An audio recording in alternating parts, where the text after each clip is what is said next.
Will the town meeting members please take their seats? And the precinct chairman take a count? And don't forget to count some of the people who are sitting other places in the room.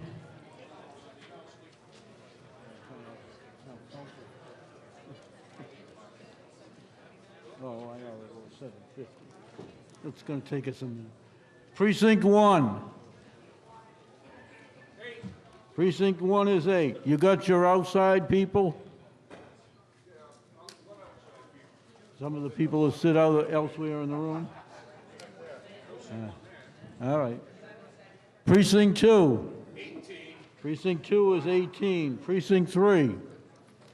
Precinct 3. Precinct 3 is 13. Precinct 4. 17. Precinct 4 is 17. Precinct 5. 8. Precinct 5 is 8. Precinct 6. 16. Precinct 6 is 16. Precinct 7. Precinct 7 is 14. Precinct 8. 11. Precinct 8 is 11. Certainly looks like I got it wrong.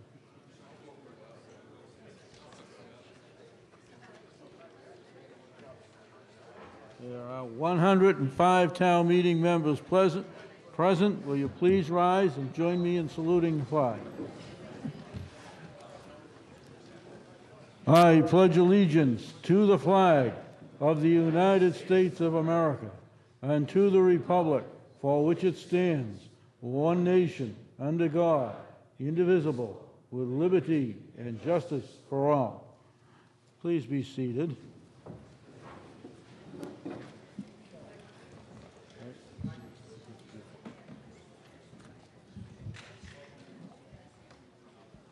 Just some brief notes. First of all, there were some handouts here. The first, it's either green or blue paper, depending where you put your light.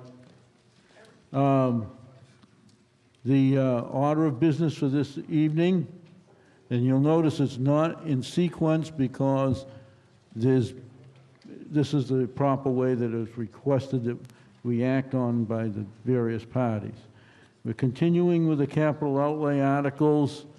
If we completed the other business in time, and that includes the school capital outlay purchases. Those that were scheduled to come after the other capital outlay articles. Okay, the first, there is in your packet is the 11th or 12th revision. Now is the one we're going to vote on one single side of white paper for the CPA article. There is also, and I might as well do this right now because it's only something that might be forgotten. If you've got the one that says recommended motion for Municipal Regulations Committee, take it all out. You're going to write 2 words. Article 51. This is something the town council caught you come down, you got the top that says changes from the text, this thing about in bold print about what was approved. Then it says to amend the town of Stoughton Code. Then by amending Article 2, the next line, it says by deleting the phrase. You find that? Yeah. By deleting the phrase, it should say deleting the definition.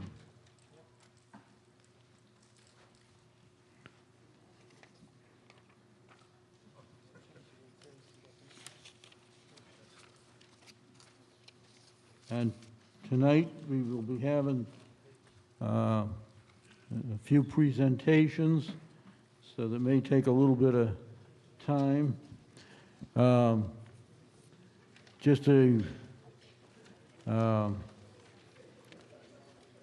These articles are the ones that were specifically requested to be taken up this evening. At the top of the page, if we manage to ever get this evening to the bottom of the green sheet. We will continue, I believe, with starting with Article 30. It's some of those procedural things. At least that's where it is in my book. It'll keep us going back in sequence. I'm going to ask, we still have on the table, just for your the Article 2 reports, Article 11, which is the budget, articles regarding collective bargaining, armory feasibility study, and then, that's repeated. Oh, that makes it, I got a shorter list now. I just found out. Who's got the question? Mr. Cohen. Mr. Moderator, are we going to stay in the rest of the articles now and finish them up and go back to the budget? Or we go to the budget and then do articles? Right now, if you were listening to what I just... I understand. After we get through with this, are we going to continue on the articles all the way through? We're going to continue on the articles all the way through. Finish them all up? Yeah. Well, we ain't gonna finish them all tonight. No, but go back to the budget Yeah, unless, and then go back to the budget? right. Okay, thank you. And at this time, I'm gonna just make a request with Mr. Hill and the Finance Committee, and we don't have to do it tonight, is to outline some criteria, if there's a way, a method for us to, and protocol, to make any amendments, amended motions regarding the budget. Something to work on between now and the next sessions. I don't know something. That's why I'm just, somehow we gotta resolve that issue. And everybody should be on the same page. This evening, I will make an announcement ahead of time. There are 2 articles coming up, and I have filed here with the town clerk, Articles 49 and 51, which I will not be presiding over.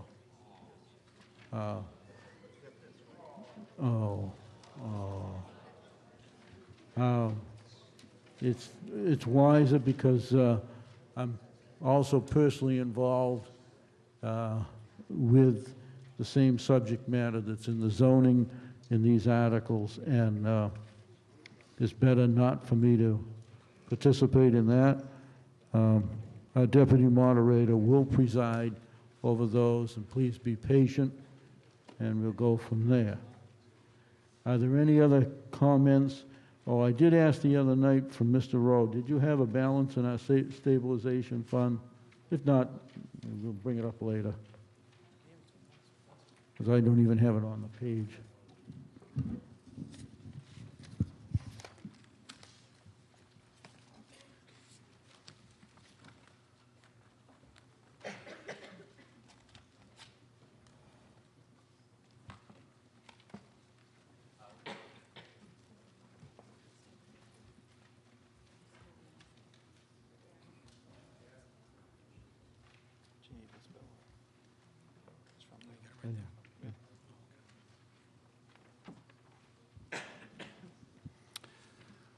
Mr. Moderator, we have $4,660,730.78 in the stabilization fund, the general stabilization fund, $4,660,730.78. And in the capital reserve for future building stabilization, we have $1,251,792. $1,251,792. No pennies on that one? Okay, we have the general and we have the building reserve. I'll repeat the numbers just for the, make sure I've got them read correctly. $4,660,730.78 in the general stabilization fund, and in the building capital reserve stabilization fund, $1,251,792 even. That's just for information. It is always asked. At this time, I recognize Mr. Crimmins with just a quick question. Thank you, Mr. Moderator. Barry Crimmins, Precinct 4. On a point of information, Mr. Moderator, I believe that you, if I heard you correctly, indicated that on Article 57, it's a one-page sheet, and if I'm not mistaken, I think the vote of the Community Preservation Committee taken at its meeting last Thursday night is reflected in the two-page sheet that has... This is the last piece of material that we received, and it's been set in smaller type. And everything is there. It's just, it's not what's missing.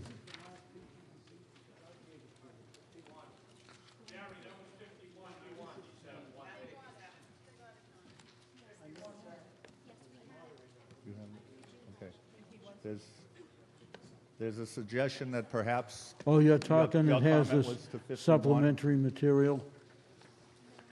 This, Right, but there were two pieces of paper up front. There's a one-page sheet and there's a two-page sheet. The vote of the Community Preservation Committee is reflected in the two-page sheet, not the one-page sheet. That Mr. Moore... All right, we'll make that- sure that everybody's got the right thing when we put this motion on the floor. Okay. And just say that, I'm going to write official copy. It's the one with the larger type of the two. Yeah, that 12-point Times Roman. If you want. Times New Roman, if you want to get more technical. All right, thank you. Official text. And just point out, could you, just for my reference, where is the slight change so that if,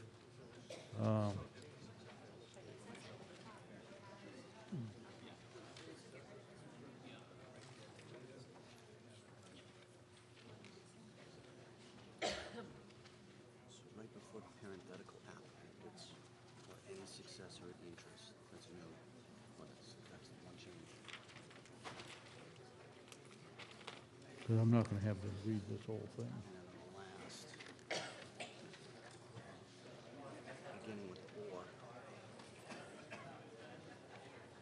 all the way to the word feasible. That's the difference. Okay. So as long as we're moving it as printed in Okay. this official document. Okay, at this time, Mr. David Azak, Precinct 1, for the, also Chairman of the Conservation Commission, a few other, and just highlight to the rest of the people that little change that's in this copy. Okay? Yes, I'm going to begin the presentation. That's what's on the list, is the first item, is on Article 57. I need a motion to start the thing. We'll repeat it, and then I'll ask for your report.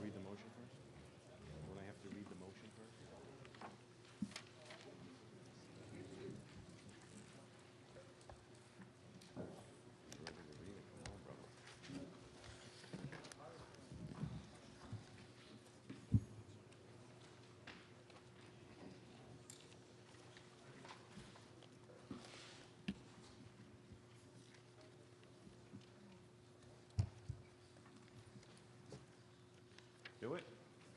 Go to it. You David have to have a motion before we can do anything. Got it. David Asak, Precinct 1, Warrant Article 57, ID 57. Motion, whereas the town of Stoughton is embarked on an ambitious planning process to rehabilitate its core business center, and whereas the State Theater has long been an essential part of the business and community life of the town of Stoughton and a keystone of its historic center, and whereas the renovation and restoration of the State Theater will demonstrate the commitment of the town of Stoughton to the revitalization of the downtown core business center, and whereas the restoration of the State Theater to its historic purpose will be a key element in attracting other residential and business improvements in and about the core business center, to the great benefit of the town of Stoughton and the quality of life of its residents. Now therefore, be it Mr. voted. Mr. Azak? Yes, sir. Before we, the town clerk says you're looking at the wrong copy. You got the two-pager? So far, everything collab.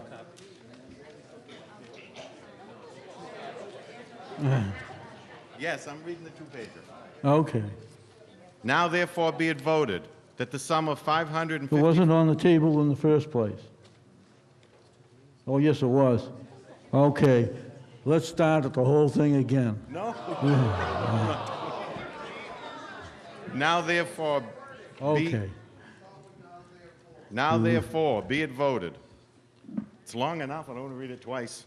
No, no. That the sum of $550,000 as approved by the Community Preservation Committee be appropriated as a grant for the purpose of preserving, restoring, and rehabilitating the historic former State Theater building, 807 Washington Street, now owned by C&V Investment Realty Trust, a for-profit, privately owned entity currently under a 30-year lease, 20 years rent-free to Friends of the State Theater Corp., a not-for-profit charitable corporation qualified under Section 501c3, or any successor in interest, including architectural, engineering, and construction services for said preservation, restoration, and rehabilitation as those terms are defined in the Community Preservation Act of the structure and appurtenant structures and surroundings as a cinema, a performing arts center, a community cultural resource, consistent with its historical uses and functions, which structure and uses have been declared by the Stoughton Historical Commission to have significant historical significance, with $500,000 of such amount to be used as a matching grant to the applicant or its successor upon the issuance of a certificate of occupancy for the use of the buildings and its surrounds as a performing arts center, cinema, and cultural center, and $50,000 for overall project costs, including but not limited to expenses related to bonding and for services of a professional consultant experienced in historic renovation and restoration to report to the Community Preservation Committee that such funds are used for purposes consistent with the CPA, and to meet said appropriation that the treasurer, with the approval of the Board of Selectmen, be authorized to borrow the sum of $555,000 pursuant to Mass General Laws, Chapter 44B, Section 11, or any other enabling authority, including but not limited to MGL Chapter 44, Section 7 and 8, and to issue bonds and notes therefore, which borrowing is intended to be repaid from the Town of Stoughton Community Preservation Fund, and further, to authorize the Board of Selectmen in consultation with the CPC to enter into a grant agreement with the applicant and/or owner of the property for the purposes set forth herein, which agreement shall provide that the applicant and/or owner shall provide the town with an historic preservation restriction in said property to protect such elements of the property as shall be deemed appropriate by the town and/or include such other terms and conditions necessary to protect the town's grant of funds to the applicant as authorized hereunder, such as rights of access and use, rights of first refusal, use preferences for town public entities and residents, grant repayment requirements and conditions, financial reporting, protective lease provisions, and similar matters, and further, that the applicant shall provide timely such reports as may be requested by the town and not later than December 31st of each year on the progress of fundraising and other aspects of the project, and that the CPC shall annually report the same to the town, and provided further that if an occupancy permit for the property is not obtained, filed, or issued on or before April 31st, 2021, or if at any time the CPC believes the project is no longer feasible, it is the intention of the CPC to seek town meeting action to rescind the vote taken hereunder and transfer any unused bond proceeds for other CPA purposes. Thank you. Did you say it's April 30 or 31st? I'll read it over again. Whereas, No. I just asking that whether I heard it correctly. I said April 30, 2021. Oh, okay. I Mr. didn't wanna Moderator, have a just a vote. point of clarification. Was it 550,000? I think you said 555. I apologize, it's $550,000. Thank you, Mr. Asek. No, don't start the whole thing again. Mr. Morton, Chairman of the Community John Morton, Preservation Precinct Committee. 3, Chair of the Community Preservation Committee. I really want to have people understand this particular proposal by the applicant as vetted through the CPC.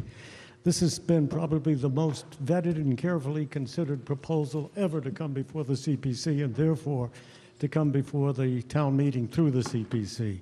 This process started months ago, and at that time, a proposal was submitted to us. We considered it carefully. After 3 or 4 meetings, we voted to recommend approval to the town meeting.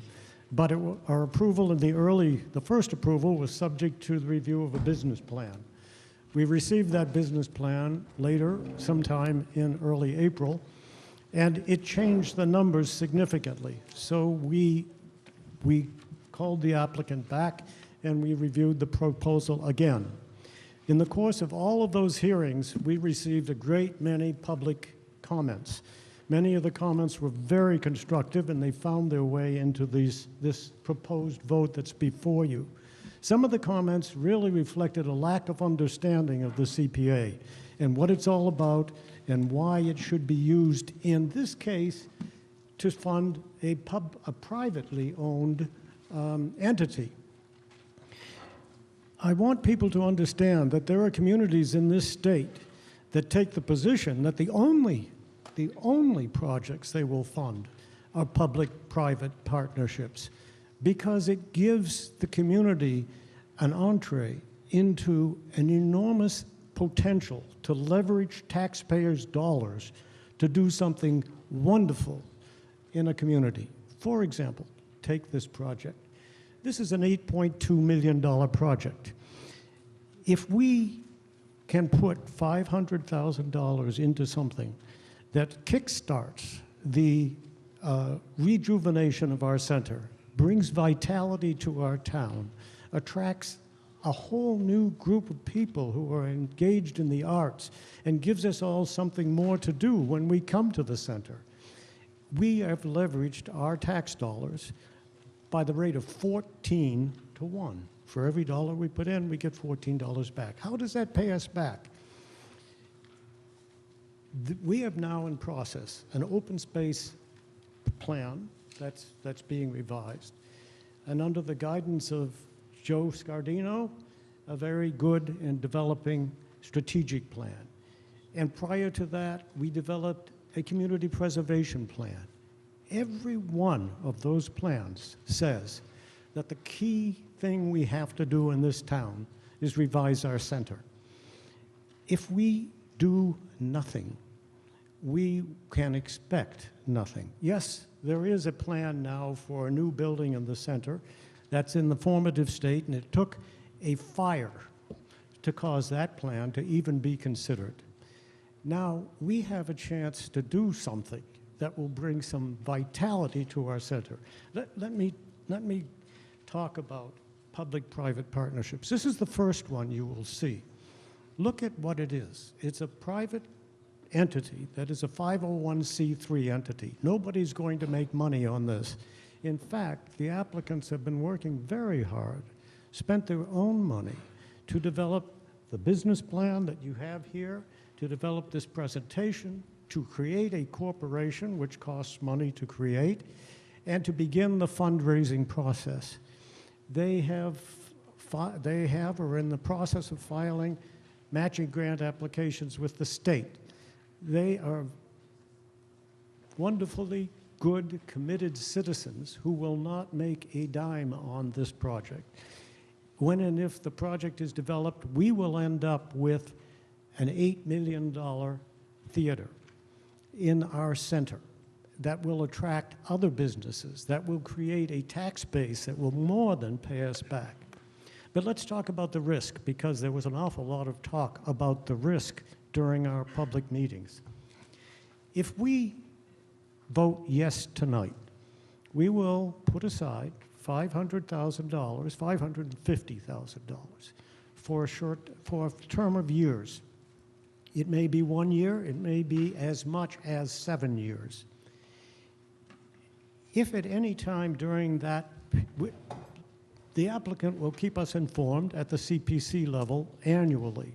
By the way, we're all taxpayers. I'm a taxpayer. I don't want to see my money go into a project that's going to fail or that can't possibly succeed.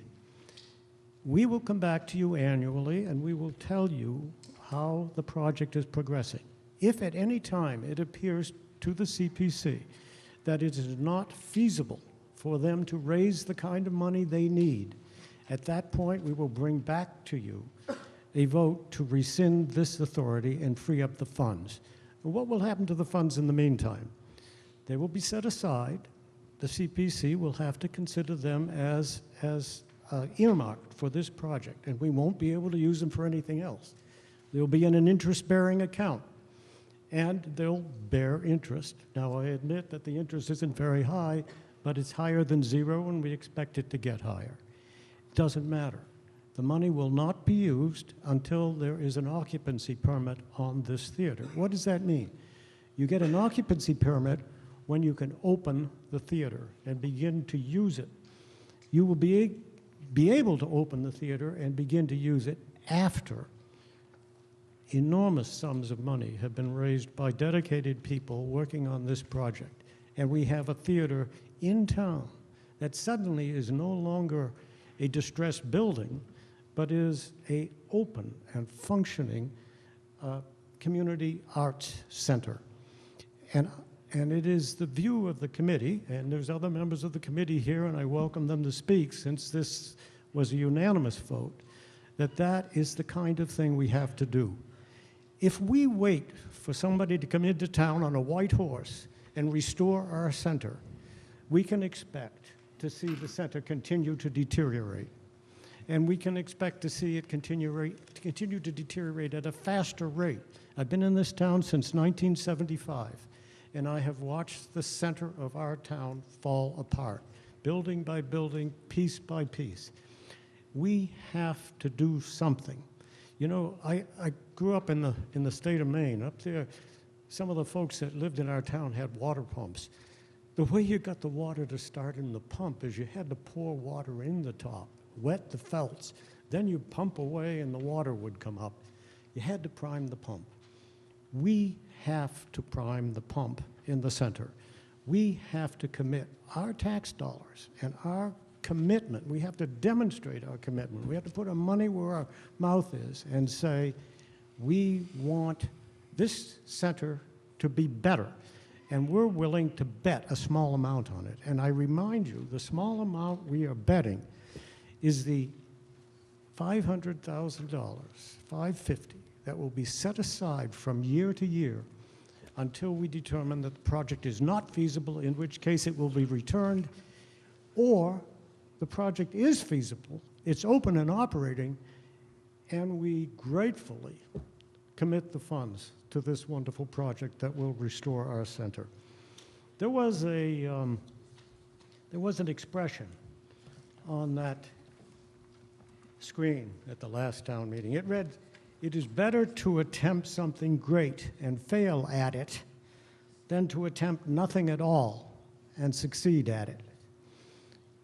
If you don't do something to indicate that this town meeting and therefore the citizens of this town have an interest committed backed up with some tax dollars to kickstart the center, then you really will be doing nothing, and you can expect and you will see the center continue to deteriorate.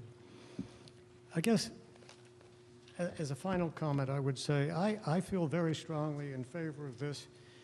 I feel that it is consistent with the Community Preservation Act on so many different fronts.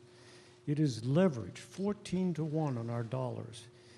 It is an inspiration to begin the process of restoring the center. We have heard from the Stoughton Redevelopment Authority that the people who are interested in putting a restaurant in the station have asked repeatedly if this town is serious about restoring the theater.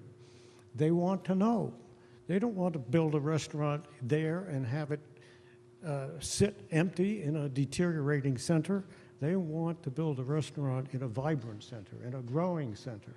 They want a return on their investment. And you want a return on your investment. And let me tell you, I believe that if this succeeds, the return will be enormous, because this is the kind of stimulus that you need to attract others to the center and to build the kinds of things around this center that should be there. So I urge you to vote in favor of this matter. Thank you very much.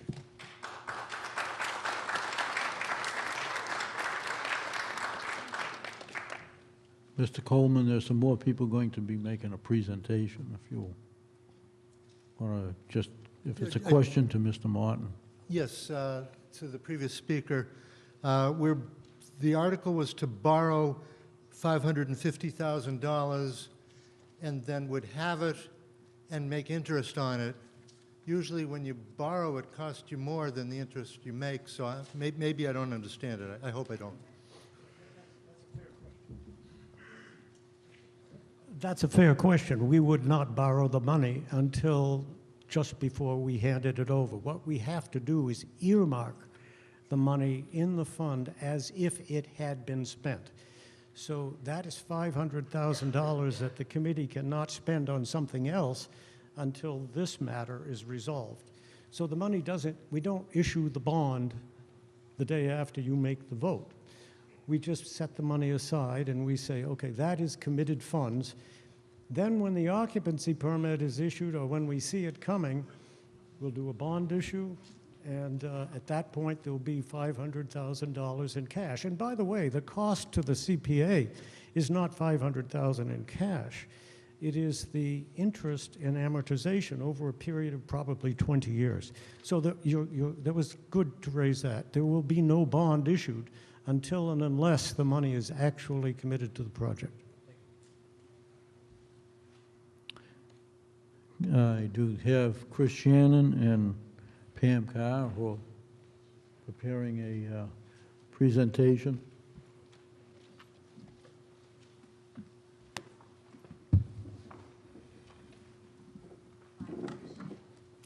Come close to that microphone.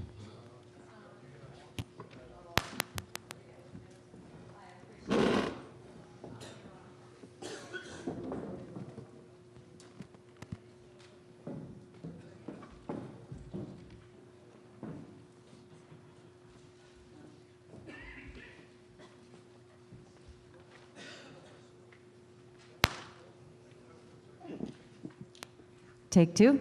There we go. Hi, I'm Chris Shannon, Precinct 3, and this is Pam Carr, who is a resident of Precinct 4.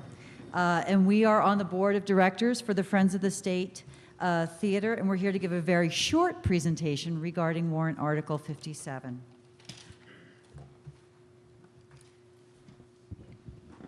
What we have at the beginning of our presentation here are just some pictures that have been taken very recently within the last few weeks of our downtown area. All of these pictures were taken from the town hall area to down where the State Theater exists today. While we're looking at these pictures, what we want you to do is think about, how do you feel about what you see here? Is this what you want in your downtown? Think about, since when the theater closed, or even in the more recent years, how many businesses have closed? How many businesses have moved out of the center because there's nothing to bring them there? How many local organizations do we have that currently use facilities outside of our town? How many local residents for entertainment, for dining, travel outside of our town, travel to Boston, to Providence, even other surrounding communities? And how many families opt not to attend arts and entertainment or dine out because distance and cost is prohibitive to them? So obviously, as the slide says, we've done our research. And one of the things that we have found was, interestingly, households on average spend roughly 5% of their total household budget on entertainment expenses outside of the home. Households with higher educational attainment actually spend more than that 5% on entertainment costs, and that this has consistently risen over the past 3 years. And that comes, by the way, from the Department of Labor, Bureau of Labor Statistics. The other research we've done is concerning master plan, and the master plan, 80% of the residents surveyed agreed that Stoughton's greatest priority is revitalizing town center. And over 70% of the master plan forum participants said it was one of the top 3 issues to address in the master plan.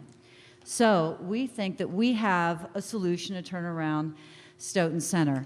No surprise here. So there are a lot of questions that come up. The first one for us is, can we do it? The National Historic Trust for Preservation recommends that when you're trying to structure a rehabilitation project, the first step, get control of the theater in that town into the hands of someone interested in rehabbing it and someone putting it back into active use, such as a nonprofit organization, which is the Friends of the State Theater. The Friends of the State Theater Board of Directors is a group of people with programming expertise, preservation expertise, and so much more to bring to this project that has never been brought to this project before. We're a nonprofit organization. We're all volunteers. We've been working for this project at this point for more than 18 months before we've come to you today.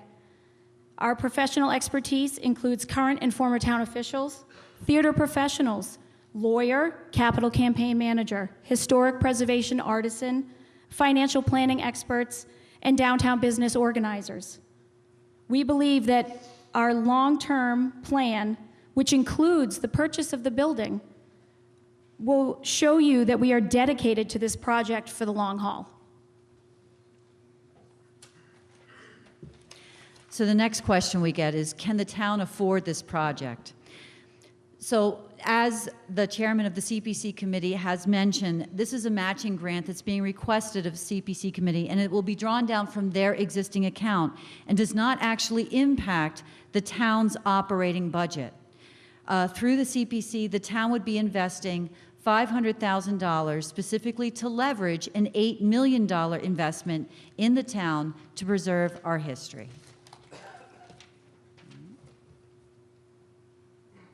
One of the other concerns that has been raised as we talk to people about this project is it appropriate to use CPC funds for a privately owned building?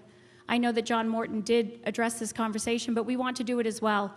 In front of you, you'll see a list of just a few projects that have been privately owned buildings that have been funded by CPC money. We could have gone on for 4 or 5 slides with the amount of projects that have been funded. In fact, there are towns, as John Morton said, that exclusively use their CPC funds to fund private projects because they don't fund public projects with them. So this is not out of the ordinary. In fact, in many towns, it's the norm. So, do we have enough parking to support a theater? It is absolutely amazing how often we have heard this question. This is a question that the master plan has addressed. And one of the things that we found is we found the 2009 PWED study of a parking inventory of Stoughton. So in this, you will see the parking that is MBTA parking, street side parking, town parking, post office parking, and privately owned parking. And if you think of the times when the theater will be in the majority of its use, it will be in the evenings and weekends, where of course there will be more parking, even more parking available. We'd also like to mention that this building has been in operation before 2007 for over 80 years, and parking was not an issue, I believe, over the course of those 80 years.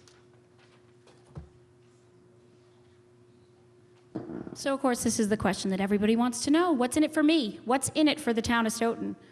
Well, for businesses, or for our purposes here in government in town of Stoughton, it will increase the visitorship to Stoughton every year. Our business tax base will increase. We'll have increased commerce for existing businesses. We can attract new businesses into Stoughton Center and beyond. We do need a performance venue for our local groups, for educational programs. And in turn, we will then have a place where our families and our residents can have affordable programming, not only just theater. When we say theater, you think just movies. The project that we're speaking of is a multi-use, multi-purpose theater. We're talking about music, dance, live performances, movies, and so much more.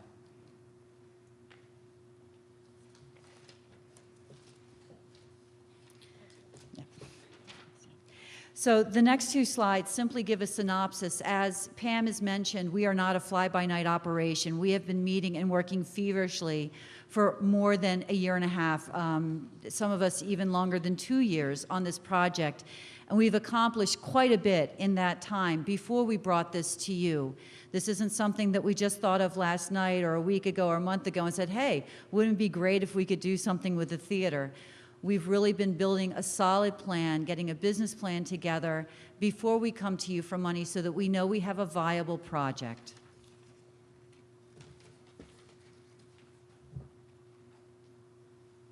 We also do have a long list of people in front of you who believe in us and believe in this project. I know that there are many of you in this room that belong on this list, but we couldn't list everybody. As you can see, this list is long, but it needs to keep growing. You know what we need on this list? We need the town of Stoughton to be on this list. If we do not have the town of Stoughton, how can we ask anybody else to support us? Your vote tonight is key for us to continue in our quest for fundraising and grants. This is very important that the town of Stoughton stand behind this project. We are not asking for the entire project cost. We are simply asking for the $550,000 to leverage our ability to garner the rest of the funds with our efforts.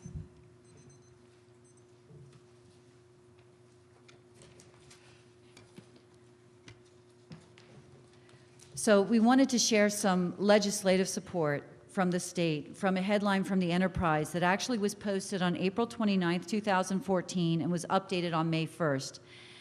And it demonstrates that there is state-level support for this project, not only for an initial, I think $50,000 is in the state budget, but they're trying to garner even more support for this project at the state level. So let me tell you a little bit about A Tale of Two Cities. The Stoughton Opera House opened on February 22nd, 1901 in Stoughton, Wisconsin. In the 1950s, the theater was closed and fell into ruin. Over 30 years later, a decision was made to save this building and to restore its ornate Victorian interior and rebuild the clock tower. The venue is now used for weddings, business and government meetings, rallies, and other functions. It's part of the Stoughton Main Street Commercial Historic District. We also wanted to bring to light a quote from Gene Kelly because it's very important and pertinent to this particular theater. We mention this quote because the Stoughton State Theater was initially built as an atmospheric theater. It was a theater designed so that when you walked into it, it brought to light a place that you weren't. It was an escape. It was a special place that you were, and not just a building. And if you took a look at the original historic, you would see the sky painted on the ceiling with stars, like you were under the sky watching something with people. And that brings us to the State Theater, which is a part of our past. So what we want to leave you with is that the State Theater was a part of our past. And this is what you see of the State Theater in our present. This is what we need to change. What we want to create together with the town of Stoughton is a future brighter than any past. Stoughton could again be a destination, not only for those out of town, but for us. Be selfish. We could enjoy this.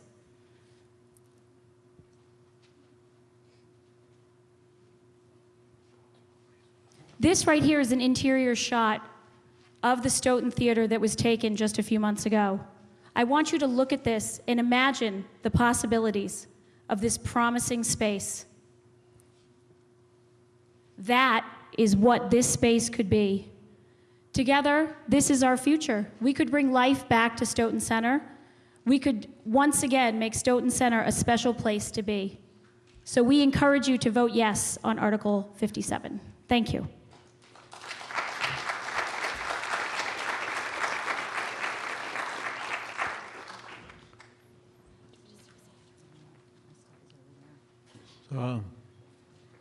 Michael Barrett from the...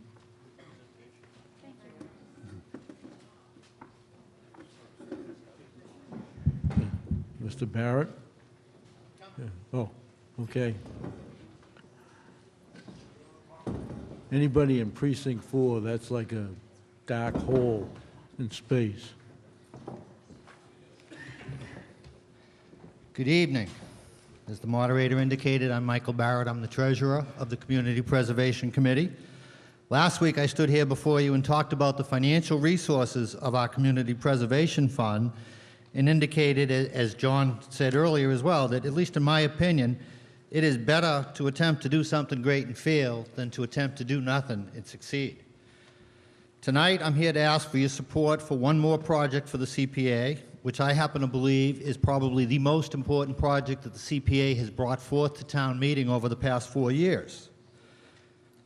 As I told you last week, I'm also a member of the Stoughton Redevelopment Authority, which is currently involved in two things that John mentioned, both the acquisition and redevelopment of the train station, but also we're in the process of trying to identify and select some consultants to help us put together a plan to redevelop the entire downtown.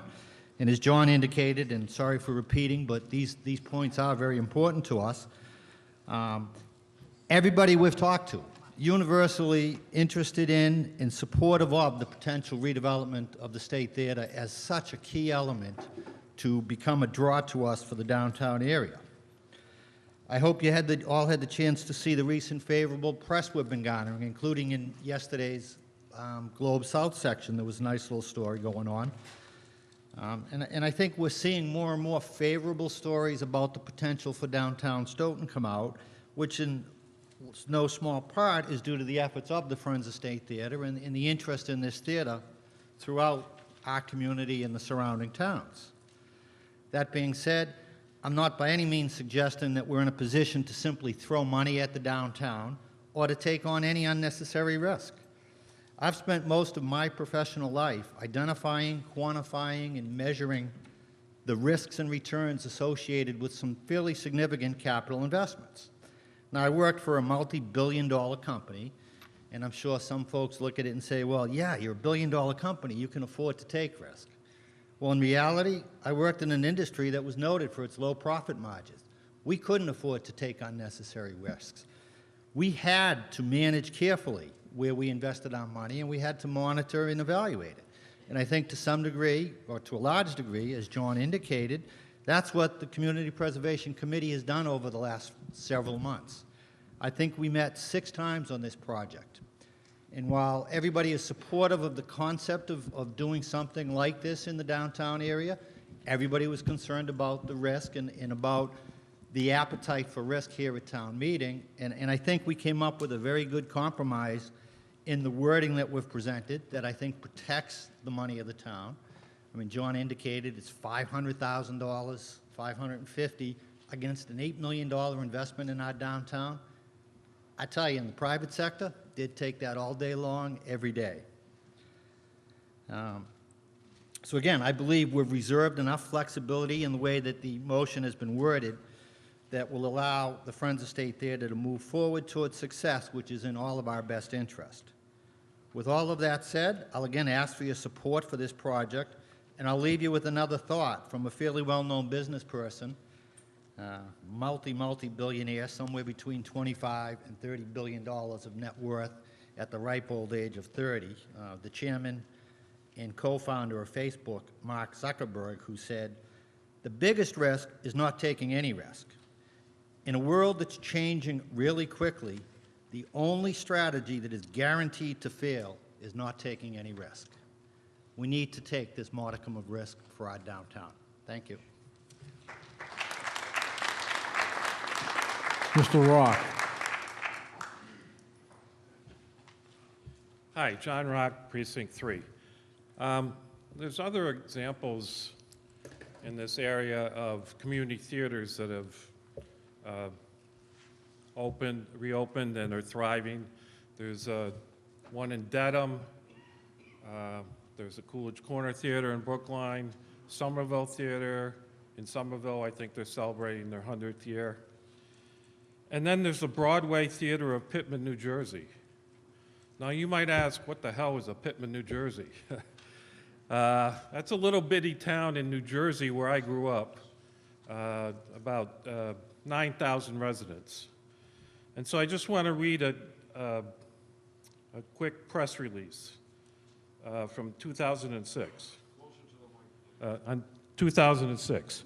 On September 23rd at 7 p.m., the Greater Pittman Chamber of Commerce, in cooperation with the Heritage Foundation, will help reopen the doors of the Broadway Theater of Pittman with the Bring Back Broadway Gala, a once-in-a-lifetime black tie optional event celebrating the theater's rebirth as the pride of Pittman, New Jersey. The Broadway Theater of Pittman is the only surviving 1920s theater in all of South Jersey and has long been viewed as the focal point of Pittman's downtown business district. I mean, it's remarkably similar to what's being attempted here. So that was in 2006 when they had their grand reopening.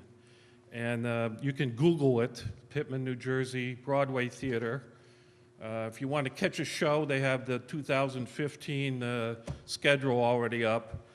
And I am strongly urging you to vote for this.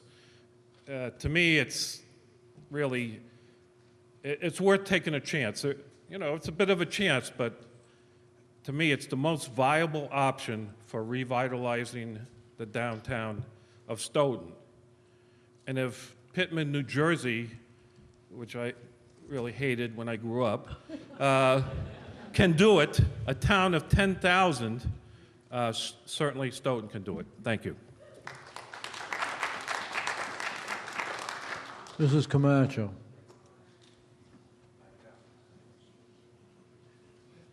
Thank you, Mr. Moderator. Roberta Camacho. I'm from precinct number 4, town meeting representative. I stand in opposition to this particular article, and I'd like to present my opposition to the article as the article is written. When the petitioners first came to the Finance Committee, they came with no articles of organization, to know anything about them as a C-180 corporation. They came with no bylaws. They came with very little or no business plan. It was in the works. They did not come with any agreement, no matter what that agreement was, from the CPC. I know it's changed, but there was not an agreement before us. So we basically, the first night that they were there on March 31st, we had very little to work with. As a matter of fact, a vote was taken. The vote was something like 12-1 against the project. I had asked for articles of organization and bylaws during the discussion.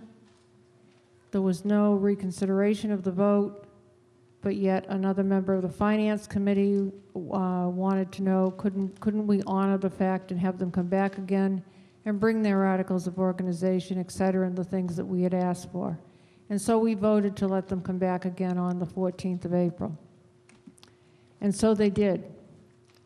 I was late on the 14th of April to the Finance Committee meeting, and I don't make any apologies for that. I work in the dreaded private sector, and on Monday nights it's very difficult for me to get away before 8 o'clock.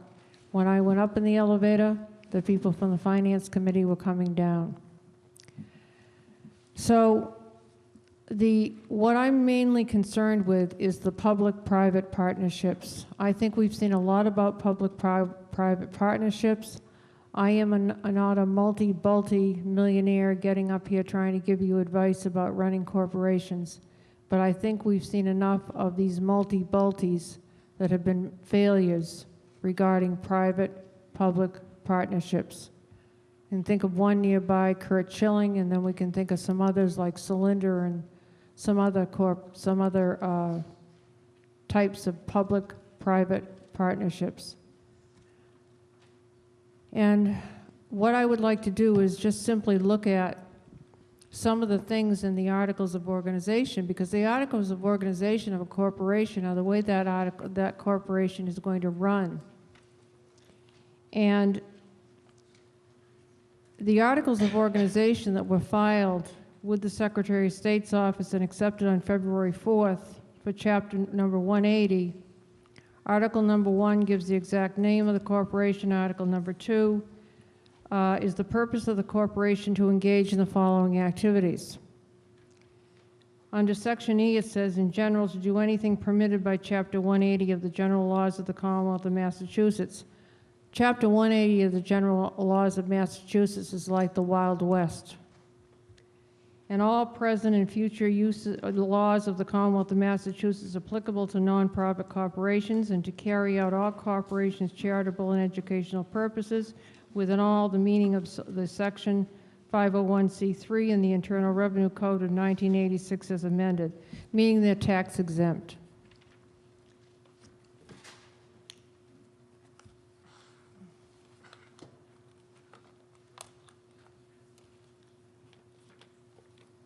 Under Article number 3, the Secretary of State's office asks for a corporation may have one or more classes of members. It does not.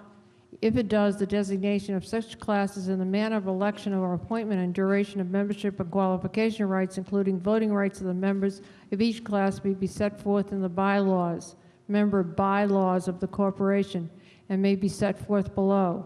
It says here on their application, not applicable. Article number 4. Other lawful provisions, if any, for the conduct and regulation of the business and affairs of the corporation, for its voluntary dissolution, or the limiting and defining and regulating powers of the corporation, or its directors or members of any class of the members, are as follows. It says see Article 4, additional provisions as attached. So under Article 4, additional provisions as attached, one of the provisions is 4.3, meetings of the members may be held anywhere in the United States. Well, that's really specific. No person, Article number 4.5a, no person shall be disqualified from holding any office by reason of any interest. In the absence of fraud, any member of the board, officer, or member of this corporation, or any concern in which the member is that such a member of the board, officer, or member has any interest, or any individual having any interest in such a concern may be a party to or may be interested in any contract, transaction, or other act, collectively the transaction of this corporation, and number 1 under that, such transaction shall not in any way be invalidated or otherwise affected by this fact, and number 2, no such member of the board, officer, member, concern, or individual shall be liable to account for this corporation for any profit or benefit realized through any such transaction, provided, however, such person shall make disclosure of such coincidence of interest whenever it shall arise.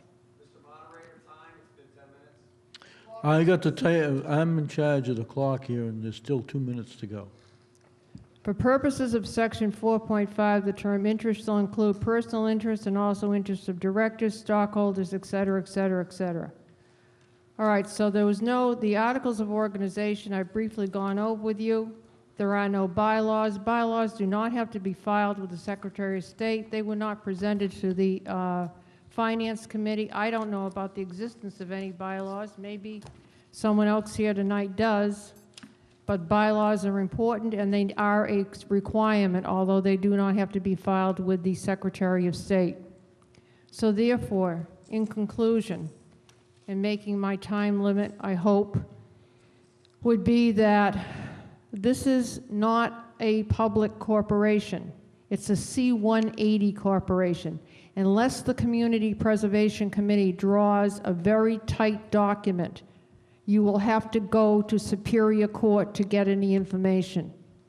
There are no Freedom of Information requests because they are not a public corporation.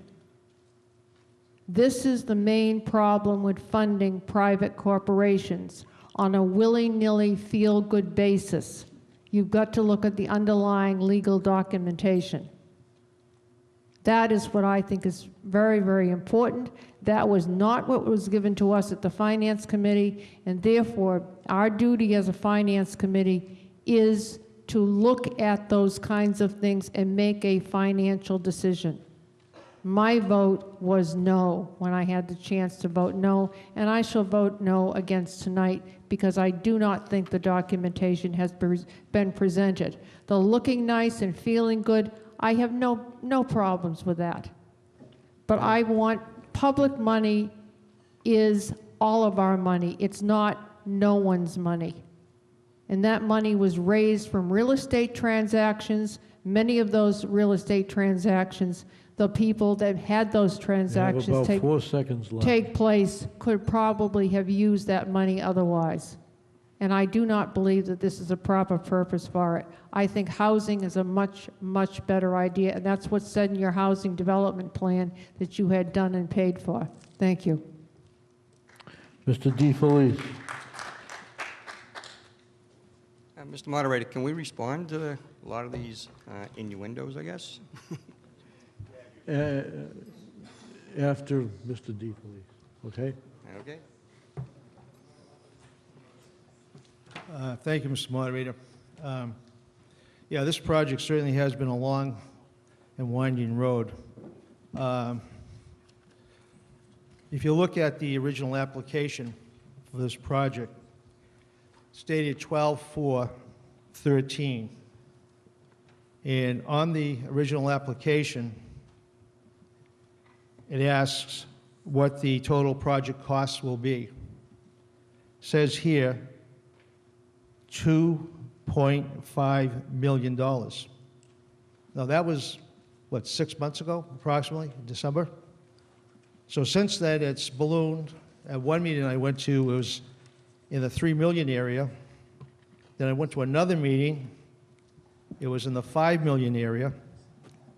They finally bring their business plan to light, and it's, I think was stated tonight, $8.3 million. So do you really think that this is going to be an $8 million project? I don't think so. It also says at the bottom of this front page, there's a question that says, do you anticipate your project may require bonding? Answer, no. But it sounds to me when the proposal was read at the beginning of the discussion, it talks about bonding.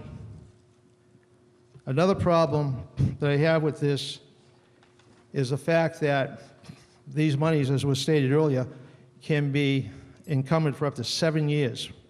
So what's that mean? That means over that 7-year period, if another worthy project, or maybe a project that's more worthy, comes through to the CPC, there's a problem. The money's not available. I posed that question to the chairman of the CPC a couple of meetings ago, and I said, well, what happens then? What do we tell those people? And, you know, the quip was, I guess we tell them to take a hike. Really. So we would put all this money aside for up to 7 years. Pigeonholed, can't be touched. Also, I wanted to mention that, again, we're really here to help protect the people that we represent that aren't here, the people that are back home, maybe watching TV, or some of them may be out working, or taking their kids to a ball game or whatever. So that's where our allegiance should be. When the CPC came on board a few years back, it passed by a narrow vote. But I don't think that any one of us here could say that the people that voted in favor, or anybody for that matter in the town of Stoughton, thought that we would ever be giving taxpayers' money to an individual or any private corporation that came along. If we set a precedent by doing this tonight, there's already another outfit that's in the wings. They've already been before the Board of Selectmen, namely presidential courts across the street. So as you can see, there's going to be person or company after company doing this. I know there was an attachment to the this list showing us other towns, but read the list of towns and read the names of those towns. Pretty affluent towns, I would say. Much more affluent than Stoughton. One of the problems we have in this town, when we come to town meeting, and we're asked to spend all sorts of money for every project you can possibly think of, we forget that we basically have a blue-collar town here. I mean, we haven't even funded our contracts for our employees yet. And yet we would entertain giving, and this is giving, it's a grant, $500,000 to a private venture. Now, that's not to say that, you know, resurrecting, you know, rebuilding, or whatever word you want to use of that theater would not be a nice thing to do. But I always have a problem when people want to do nice things with my money. Now, we saw a whole list of all these big officials that are in favor of the project. I didn't see a list of how much money they ponied up. Sure, it's a great idea. I don't think there's a person around that doesn't believe it's a good idea to rehab the theater, but not at the expense of the taxpayer. That's not the way we should be doing things. You would think, by listening to some of this tonight, that the revitalization, rebuilding, or whatever of the town state theater would be the last best thing that could save the square. But there are other things going on. There's a couple of Chinese restaurants coming into town, one at the Utanis property, one at the former Honeydew property. Small, but at least there's people that are private citizens, that these entrepreneurs are willing to risk their own money. They're not asking us to help them. The Parsons property on the corner of Freeman Street, abutting the fire station, there's a proposal to put a 4-story building up. Now, that's what's going to be the hinge pin that's going to revitalize the town, because when other developers see a private company coming in to do something. Mr. DeFelice, Yes, you've got about 15 seconds left. Okay. So I would vote against this, and I would ask all of you folks to go to the planning board meeting this Thursday, where the plan for that property will be on display and considered. Thank you so much. Mr. Stagnoni. Thank you, Mr. Moderator. Going to start with the first speaker. Our corporation is a nonprofit. Our corporation papers were drawn up by an attorney. They're standard paperwork. We never said we were going to be a public entity. We are a private entity, and we were responsible to the Attorney General as a nonprofit corporation. So all our paperwork was provided when it was requested. As far as I know, at least at the CPC level, we had an application. We knew what was required of us. At the Finance Committee, there's not a list of what they would like. We gave them as much information as we thought. And when they asked for the corporation papers, they were provided. We have nothing to hide, and as I said, we are responsible to the Attorney General's office, and we do have bylaws, and they don't have to be recorded. So you know, when there's nobody trying to pull the wool over anybody's eyes. And as far as our application to the CPC committee, if anybody remembers, there was a previous group that was trying to revitalize, to take over the State Theater and bring it back. Their attempts weren't going anywhere. I asked them if they would mind if I took it over. We did everything we said we have done to date. Since then, originally their numbers was $1 million to reopen the theater and revitalize, restore it. So we started working with their numbers, and that's why the numbers have changed. Since we filed the application, we had a contractor, a Stoughton resident, Dan Kelly, helped us with coming up with some actual numbers and putting a timeline, a construction timeline together for us and a lot better numbers. We needed those numbers because we filed for a $1 million grant at with Mass Cultural Council. That application is pending in June. One of the main things the Mass Cultural Council looks for is community support, and this is why we're here tonight. This is just one way of showing community support behind the project.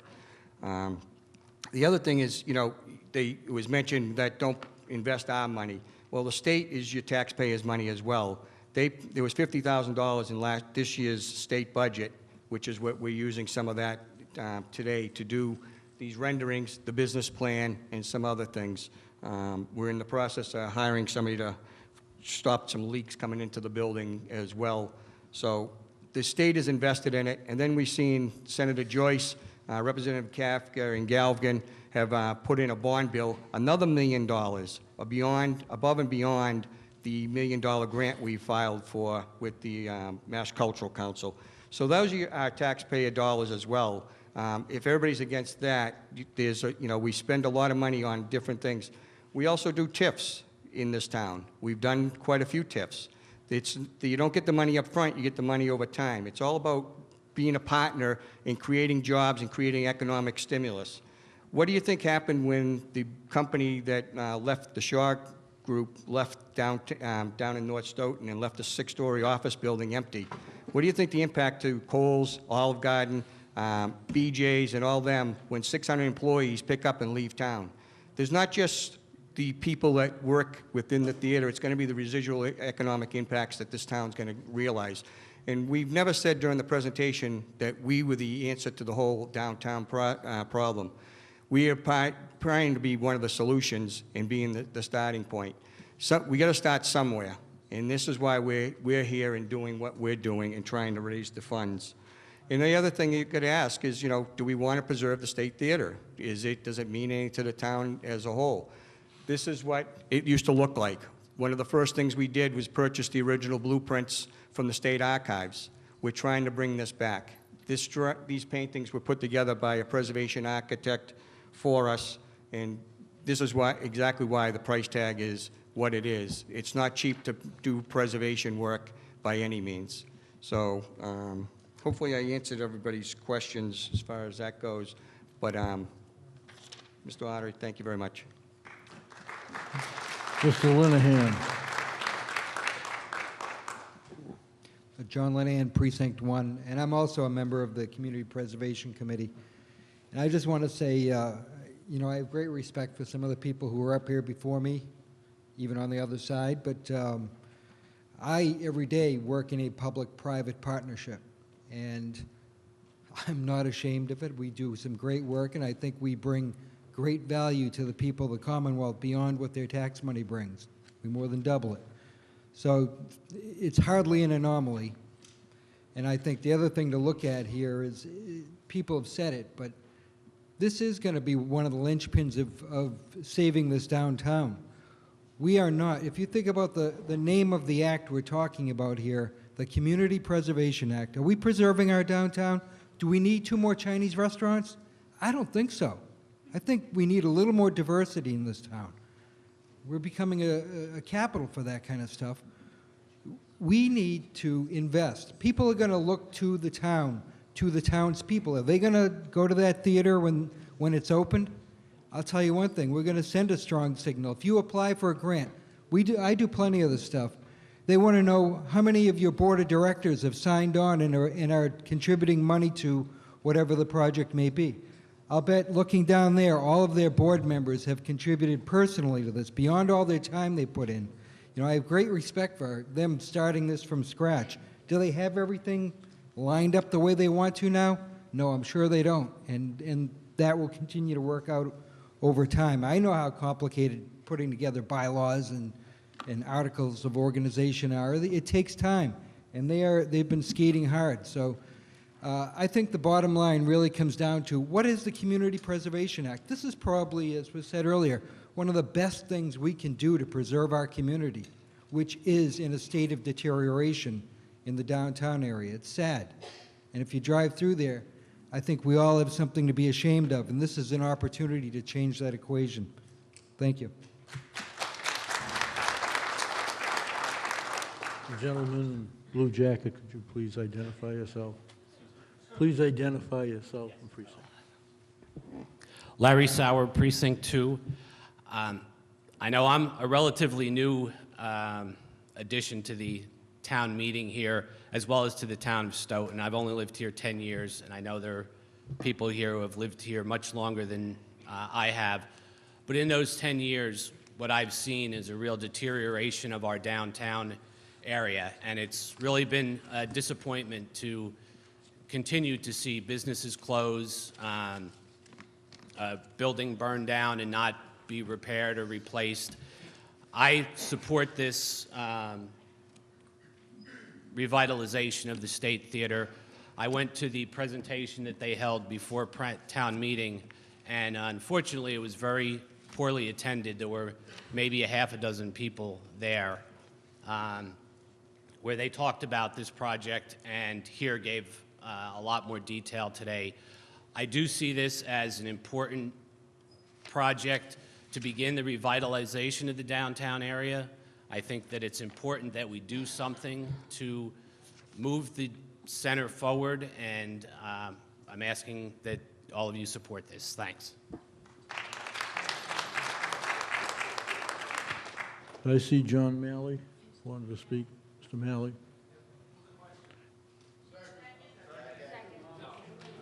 Right now, that I'm going to say that if you were coming down here to do that, fine, but there are 6 people here. That's correct, but I don't have to accept that when there's a lot of people here. However, all right, all those in favor of cutting off debate, say aye. Aye. All those opposed? No. I declare it's not a vote.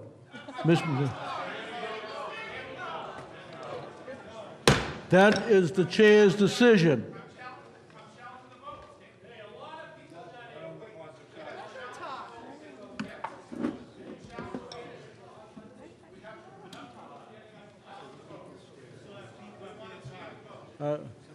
It is improper to cut off a speaker, all right?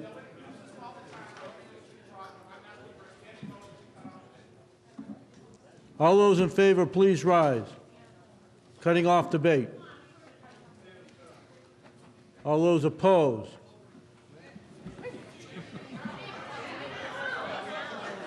I didn't take a count. I took a visual count. A visual count is allowed. Is allowed when this is not a money matter. It is a procedural matter, and this is the chair. The motion.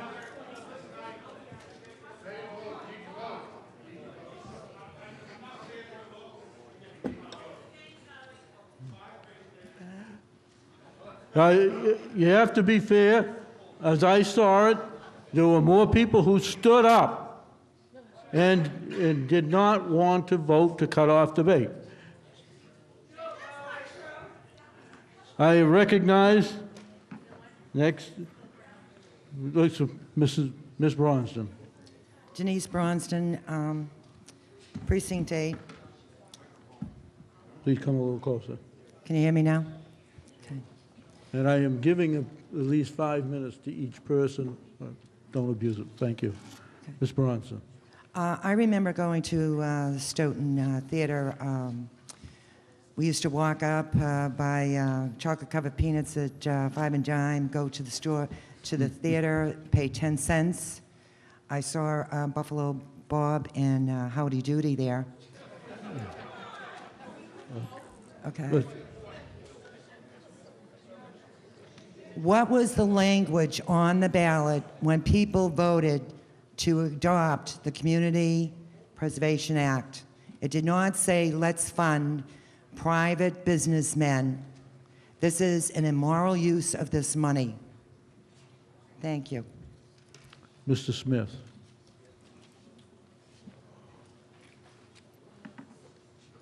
Paul Smith, Precinct 7. They passed out this, which is their business plan. I don't know if anybody read it, but it's incomprehensible. It just does, you know, if you look at the numbers, it's all a joke. So, you know, the way they're running this does not appear to be a good business practice. As far as the motion is concerned, they're already talking about the applicant or their successor. So they admit that, you know, things are going to go bad and it's probably going to be passed on to somebody else. And they mentioned grant repayment requirements. I haven't seen any. I don't know if there are any.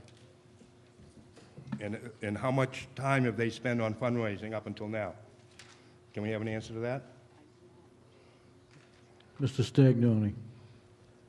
We just issued recently an RFP for a capital campaign to hire a firm. So you've done no fundraising at all up until now? We've only been doing a little bit, nothing public, advertising and soliciting funds. Money has been coming in. So you've been going 18 months and you haven't raised any funds at all?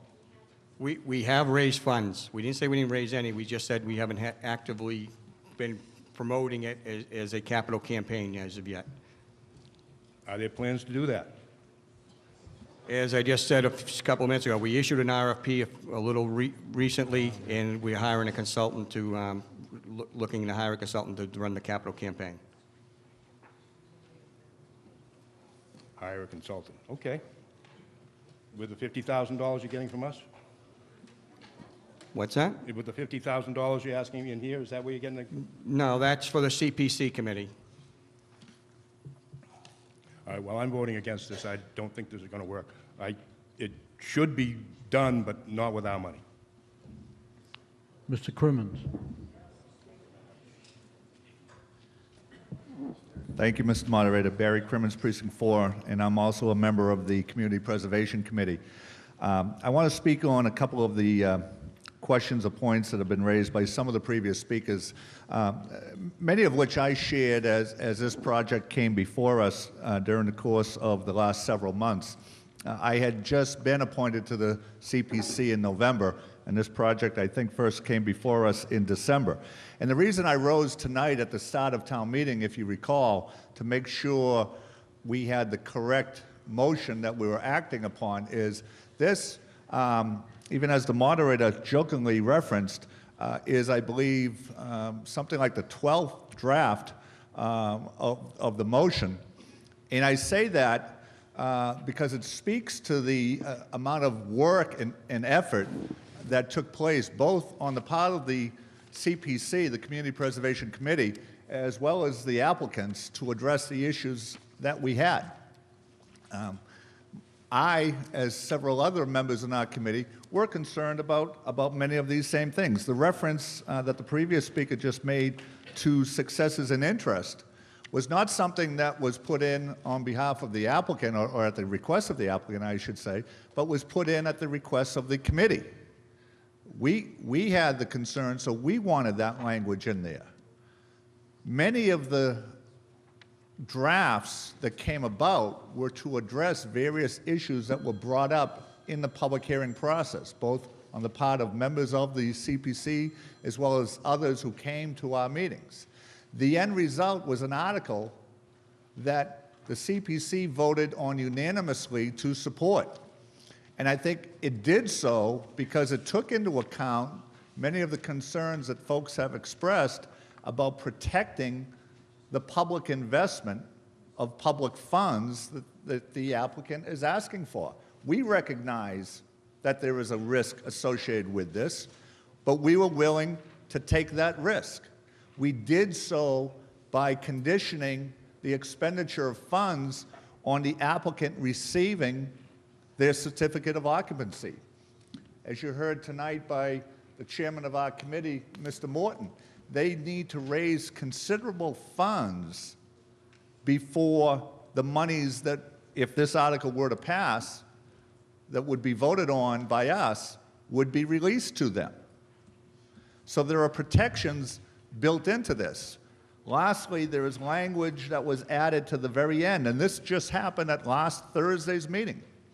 This has gone through a vetting process of months of work, actually, again, by the committee and the applicant to address each of these issues. And it includes language that, once again, was referenced earlier that says, if at any point during its fundraising efforts, if the committee feels, the Community Preservation Committee feels, that the group is not meeting reasonable expectations in its fundraising efforts, the CPC has it within its ability to bring a motion, to bring an article to town meeting to ask that this funding be rescinded. It's our hope that that's not going to happen. But we built in protections into this article so that we weren't just writing a blank check to this committee, to the group, I should say, without them showing the ability, and a considerable ability, to raise the funds that they need to open this theater. As I said, I have my concerns, but I was satisfied that at the end of the day, with the work that both the Community Preservation Committee did, along with the applicant, that what we have struck is a balance that supports them in their efforts to raise the funds that they are looking to raise, gives them the local support that they have asked for from both the committee and hopefully from town meeting, but also at the same time protects the interests of the public, protects the taxpayers by saying that this money will not be released until they raise the money that they need to raise. And it's a considerable amount of money. If they don't raise it, they don't get the money that we would be voting on. If they do raise it, then I, like the chairman of our committee said at the beginning, I will gladly, I'm not the signatory, but I would gladly sign that check at that point to give to them if they have raised that money, because I agree, I don't think anyone disputes the fact. Mr. Crimmins, you got about another minute. I won't need it, Mr. Moderator, thank you.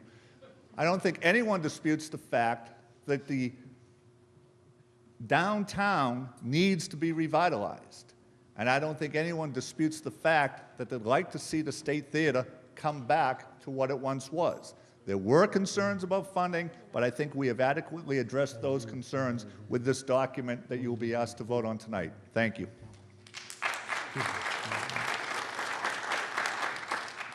Mr. Guglia.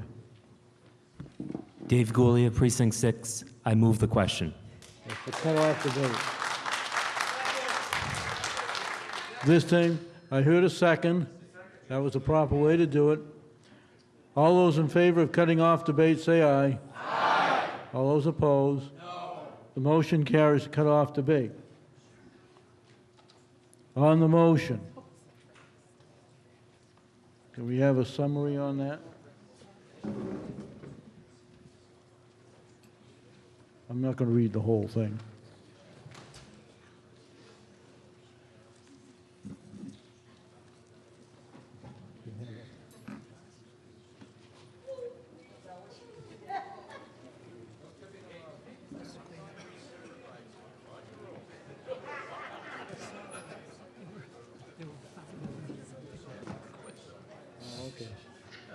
Okay. Okay, that's right, I stand corrected. On the motion, and I'm not going to read all the whereases. There's too many. And that is that the sum of $550,000 as approved by the Community Preservation Committee be appropriated as a grant for the purpose of preserving, restoring, and rehabilitating the historic former State Theater building located at 807 Washington Street, as described in the detailed motion, and with $500,000 of such amount to be used as a matching grant to the applicant or its successor upon the issuance of a certificate of occupancy for the use of the building and its surrounds as a performing arts center, cinema, and cultural center, and $50,000 for overall project costs, including but not limited to expense relating to bonding and for services of a professional consultant experienced in historic renovation and restoration to report to the Community Preservation Committee that such funds are used for purposes consistent with the CPA, and to meet this appropriation, that the treasurer, with the approval of the Board of Selectmen, be authorized to borrow the sum of $550,000 pursuant to Mass General Laws, Chapter 44B, Section 11, or any other enabling authority, including but not limited to Mass General Laws, Chapter 44, Sections 7 and 8, and to issue bonds and notes therefore, which borrowing is intended to be repaid from the Town of Stoughton Community Preservation Fund. And I believe that covers all the key issues as far as the podium goes. The rest of this is as printed on the motion sheet that you have received at this meeting with the corrections, any corrections as noted. All those in favor, please rise and the chairman take account.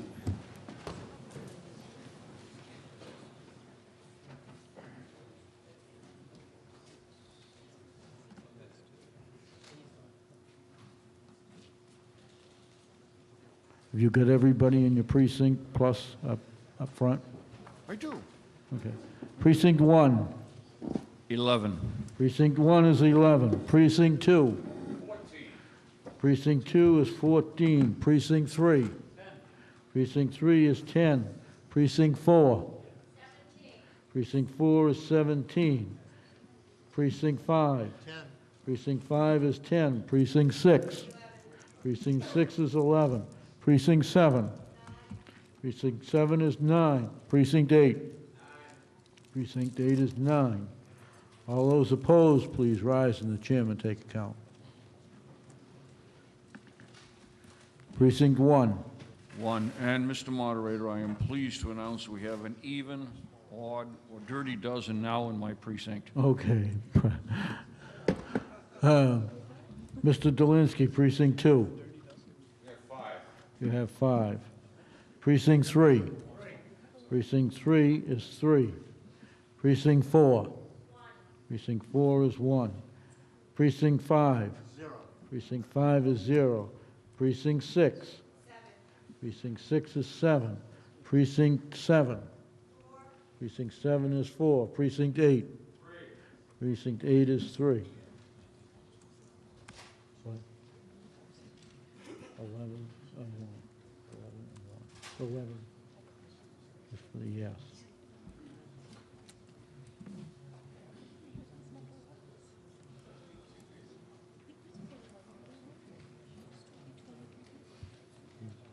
Verified.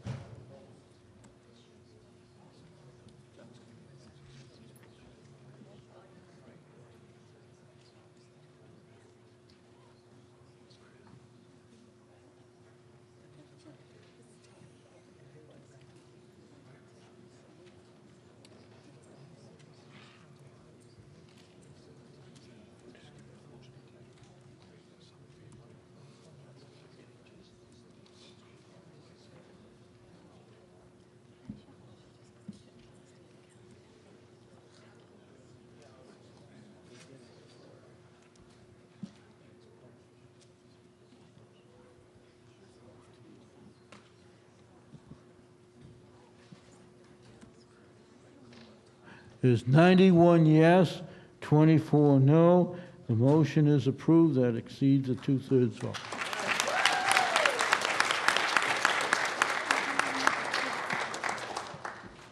Thank you, everybody. At this time, I call our deputy moderator.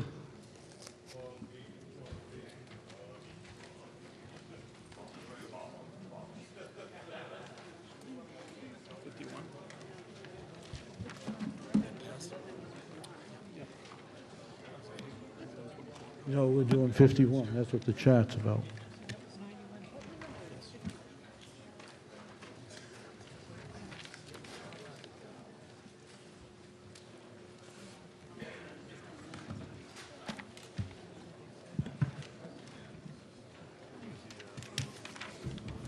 right, this is what we call on Bob Cone.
Okay, as you heard from the, Mr. Hanson, I'm standing in as he stepped down.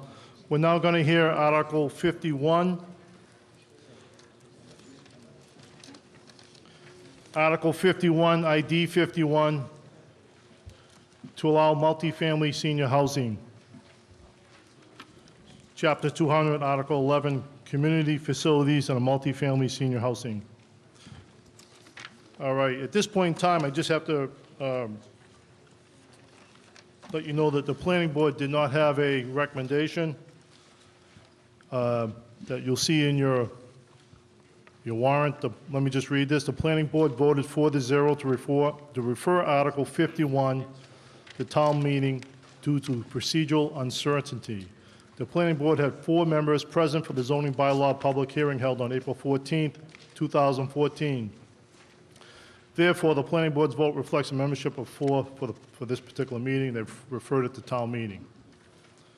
So at this time, I call upon the chairman of the municipal regulations to make the motion. Bob Cohn.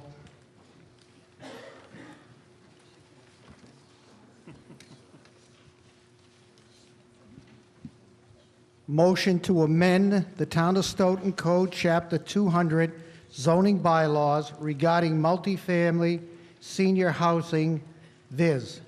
1, amend Article 2, definition of the word usage, community facility, which will include multifamily senior housing owned and operated by the Stoughton Housing Authority. Construct under Chapter 667, 1954, and Chapter 689, 1974. B, restrict occupancy to low-income, elderly, and handicapped persons. C, be eligible for inclusion in town subsidy housing inventory. 2, adding new definition for multifamily senior housing use. 3, add new definition for the town building and adding.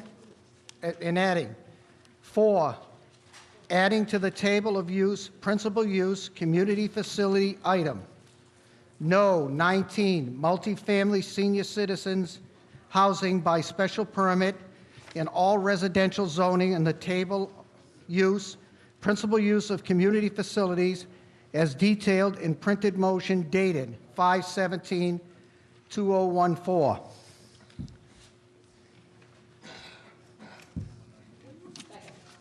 Thank you.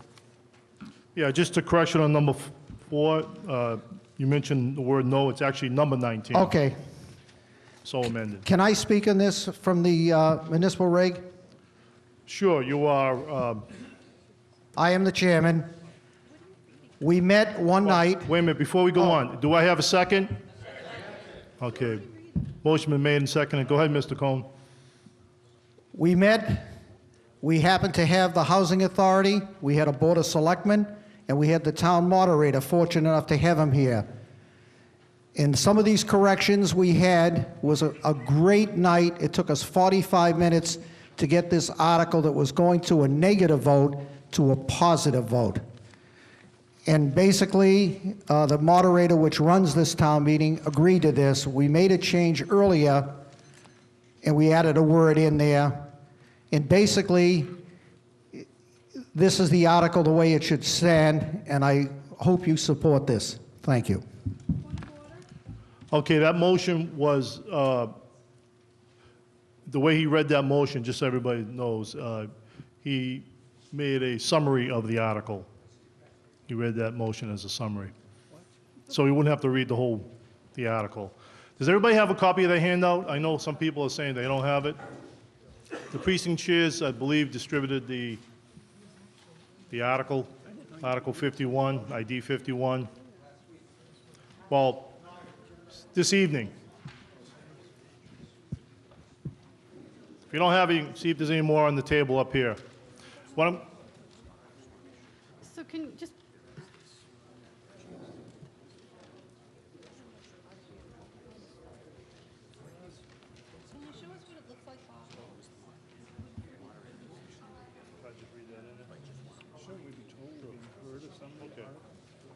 Town council just asked me to remind everybody, on the handout that was given out on Article 51, there was a, where it says, by deleting the phrase, the word phrase had been changed to definition, amended to a definition.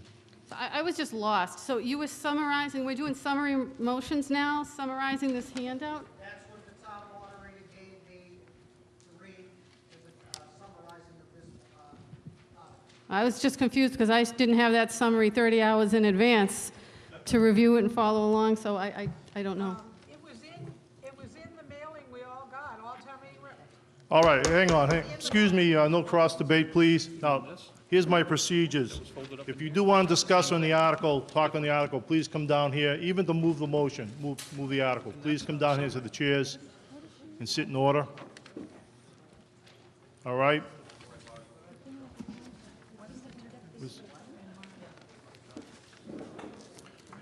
Mr. Elliot Hanson? It's not a summary. I remind everybody you have 10 minutes. And actually, before you begin, Mr. Hanson, let me just also read the report from municipal regs. Motion was made by Stephanie Carrara, seconded by Stephen Shepherd to amend the Town of Stoughton, Chapter 200 zoning as printed in the motion, printed in the report, excuse me. Motion passed 7-1. Just want to put that into the record. Thank you, Mr. Moderator. I'm looking at this, and the definition, the change of the definition. Thanks. I have a couple problems with this article, but the biggest problem I have here is that we have an immediate conflict when we have community facilities. The first line's saying premises owned and operated by government or chartered nonprofit organizations, but not including fraternal, et cetera, or similar membership organizations. So what happens if we have a chartered nonprofit organization that is a fraternal organization, or conversely, if we have a fraternal organization, say like the Masons, which have a group elderly home out in Charlton, why are we going to exclude this class of people for building senior housing? I have a real problem with that. And the other one is in the principal uses and all that. We have S&P here. To the best of my knowledge, it's either special permit or permitted, not special permit. I need some clarification on that because it seems like a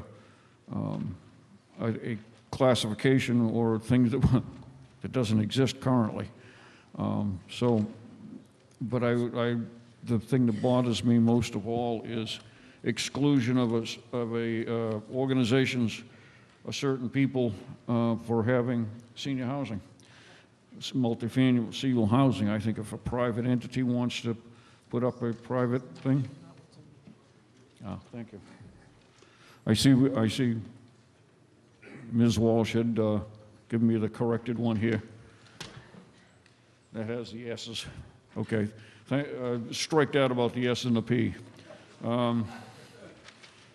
Salt and pepper. I know where your mind is.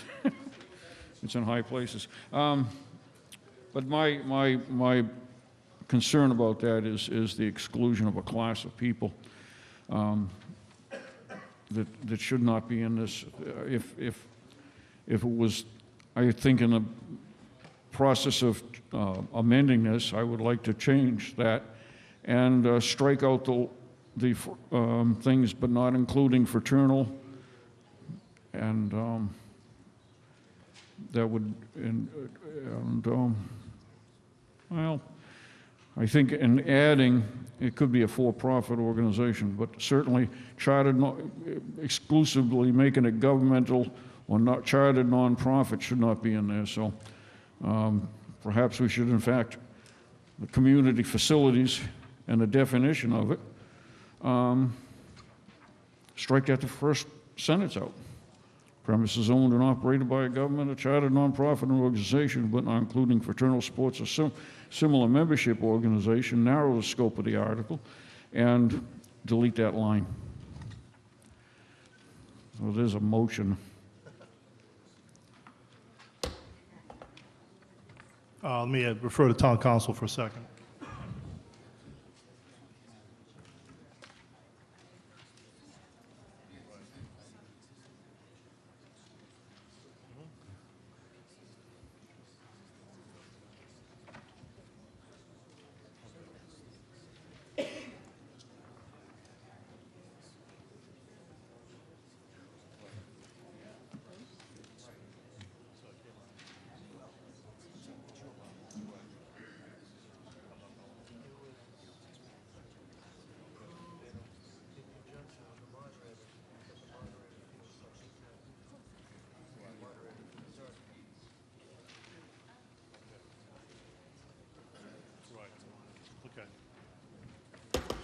Mr. Hanson, I'm going to rule that the amended motion out of order. It expands the scope of the article here. Okay. Anything else you want to add? Does that mean that motion? I'm not going to Can't be accept that. seconded? I'm not going to accept your amended motion. Okay. Mr. Barbara Regan, as a privileged speaker from the Board of Selectmen. Thank you, Mr. Moderator. Bob O'Regan, Precinct 1, Board of Selectmen. It is a privilege to speak, so I'll be short. Just to respond to the comment by the previous speaker, the first paragraph in the substituted language, or the first sentence, is a repeat of the first sentence in the bylaw as it exists. The rest of the paragraph, as I think other speakers will get to, is expanding the definition of community facilities to include multifamily senior housing to promote at least one project, which is the Swan Tavern project that was approved for funding by the Community Preservation. But other opportunities, because I was allowed to address the comment, I just wanted to point out that the substitute language begins with the language that is presently in the bylaw. So that isn't a change.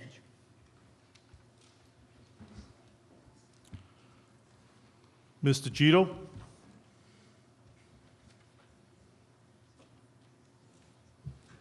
Mr. Moderator, where Article 49 and 51 in many ways address the issues that the Housing Authority wants to deal with, could we speak on both of those or consider them together?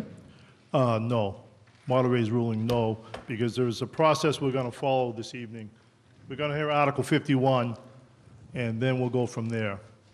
It depends upon the results of 51, whether we hear the other articles. Well, when I speak on 51 and refer to 49 as well, would you allow me to do that? No, I will not. Let's stay on scope, Article 51, if you don't mind.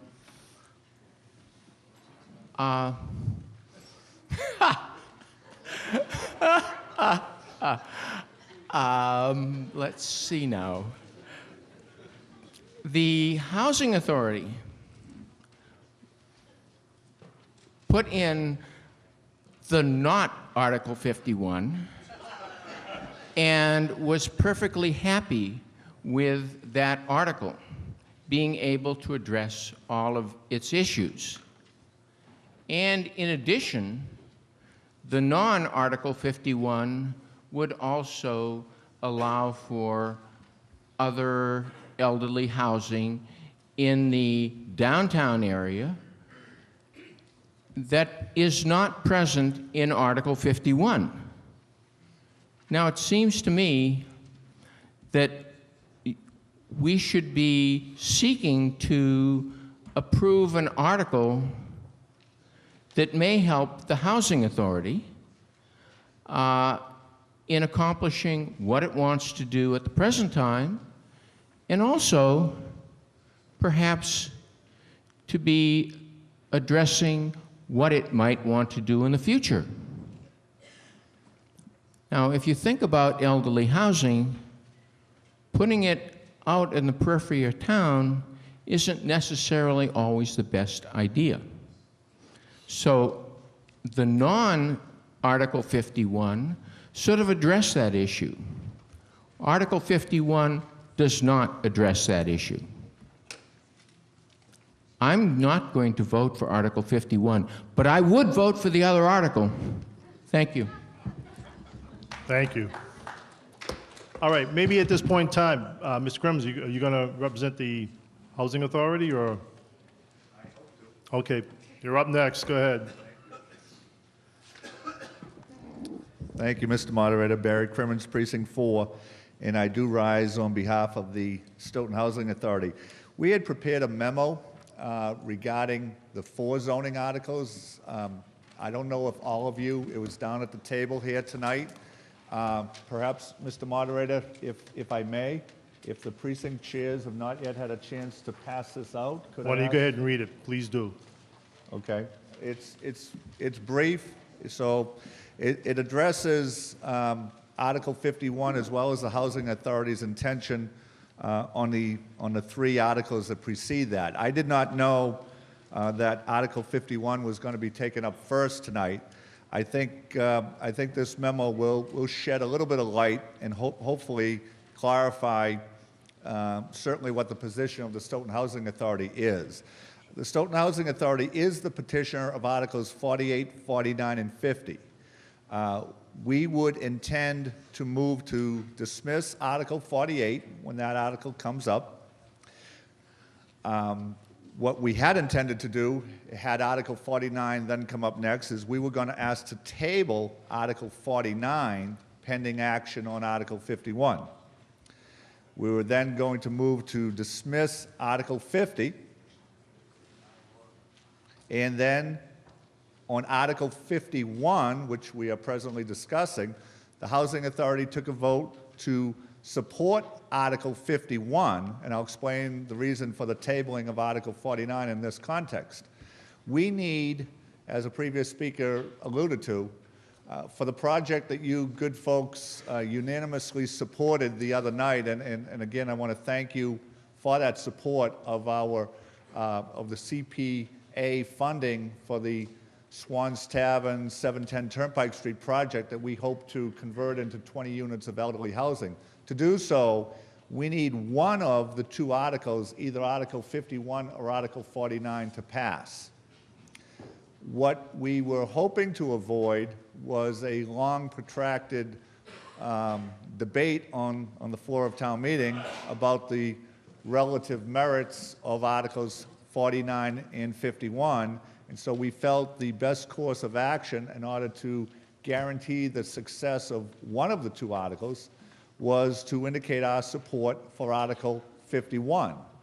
But being perhaps overly cautious, we did, as I mentioned, plan to table Article 49 until Article 51 were voted on, because obviously if Article 51 were not to be passed, and it needs to be passed by a 2/3 vote as a zoning amendment, if Article 51 were not to be passed, we would then ask town meeting to support and approve Article 49. So this memo, if you didn't already receive it, simply indicates just that was the plan for the Housing Authority. We thought the articles were going to be taken in numerical sequence, Articles 48, 49, 50, and 51, and I was going to rise to make those motions on the various articles. I do support, and the Housing Authority took a vote to support Article 51 as accomplishing our objective to allow the 710 Turnpike Street property to be used for elderly housing. That is our ultimate goal. As far as what it may or may not do beyond that, I guess that's for all of us here to decide. Our concern, as I said, was to have an article passed that would allow the property at 710 Turnpike Street to be used for elderly housing. Without either Article 51 or Article 49 being passed, that 710 Turnpike Street property, which you voted to support the funding for, could not be used for elderly housing. By the way, under both articles, it would require that we still get a special permit from the Zoning Board of Appeals. So this zoning amendment does not allow us to use that property as of right for elderly housing. It does require that we go to the Zoning Board of Appeals and get a special permit from the ZBA to use that property for elderly housing. So I would urge your support of Article 51. I would hope that it passes. If for some reason it doesn't, when we get to Article 49, I'll ask if the moderator will recognize me again so that I can speak on behalf of Article 49. Hopefully that will not be necessary. So I urge your support this evening of Article 51. If it were to pass, I will then move to dismiss the other three articles. Thank you. Mr. DeFelice?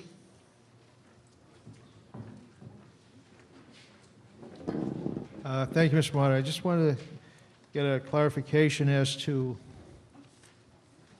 why the Board of Selectmen are going to be required to vote on this article of change. It's being a zoning issue, I thought that only the zoning board would be voting on such a change. How does the Board of Selectmen get involved in the purview of the zoning board? So I guess that's my question. Mr. Barbara Regan from the Board of Selectmen. Thank you, Mr. Moderator. One of the goals of Article 51 is to promote the development of senior housing by the Housing Authority and other organizations that may have an opportunity to help build our inventory of senior housing across the town and in residential districts. Because it would be a community facility, the expectation would be such an undertaking would likely remove or potentially remove property from the tax rolls. The other thing is that if you look in the article, it is phrased so that any project built under this bylaw would need to qualify for inclusion in our subsidized housing inventory. Think 40B.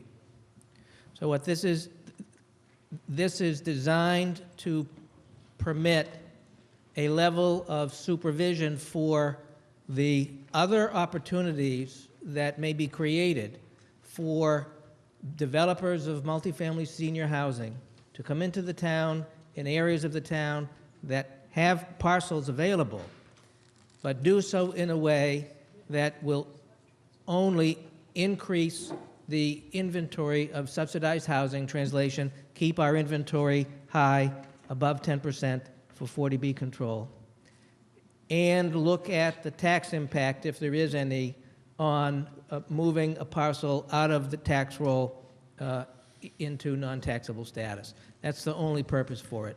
And if I may, Mr. Moderator, historically there are other organizations besides the Housing Authority that can participate in the development of multifamily housing. We have some of those projects within Stoughton. It'd be not fair for me to identify any particular parcels, but having been on both iterations of the town's housing policy, one key component of our housing policy is to expand available senior housing. We know that there are parcels, as I mentioned a few minutes ago, that are not used in the community, that are derelict, that may be brownfields, that have a number of issues with them that they are not now used. This provides an opportunity to take advantage of funding sources to rehabilitate those properties and turn them into, if we will, subsidized housing. One of the products of a study that the Planning Board did, must be 8 years ago, is the number of industrial or commercial sites when the zoning bylaw was built that are cocooned into residential zoning districts. And several years ago, we had an effort by a developer to rezone a parcel so it could be developed into housing. A concept of senior housing, this is a concept, is to try to develop senior housing across a community, not just in a downtown or a designated area. This would allow that kind of development to happen. It gives us a way to take advantage of being prompted by the Swan Tavern property to look a bit over the horizon to see what other opportunities do we have. So it's not meant to exclude anything. It is intended to take advantage of other properties. We have the Community Preservation Act that provides some funding that requires a portion of its funding to be used for housing, requires it. And there are other sources of funding for these projects. That's why this is here. It's not intended to do anything else to harm. And to close out, the portion of this that speaks to, if you will, screening by the Board of Selectmen is to ensure that projects that come in under this always qualify to be included in the inventory of subsidized housing, so that by adding these multifamily housing units, we don't make our housing count go up and expose the community to falling below 10% and therefore 40B projects. That's what it's intended to do. Thank you for that short, concise answer.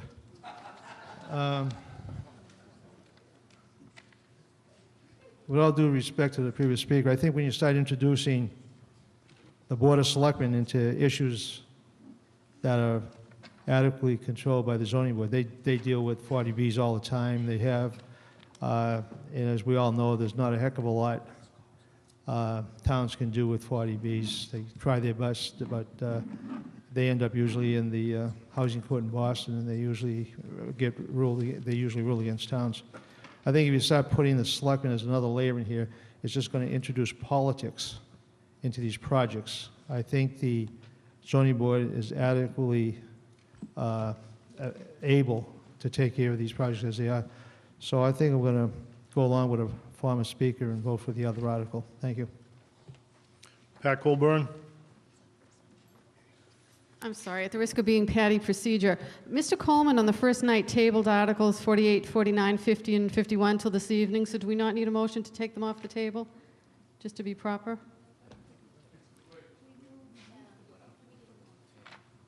I think we moved into this date certain. So they were not tabled? No. Okay, thank you. Mr. Peter Murphy?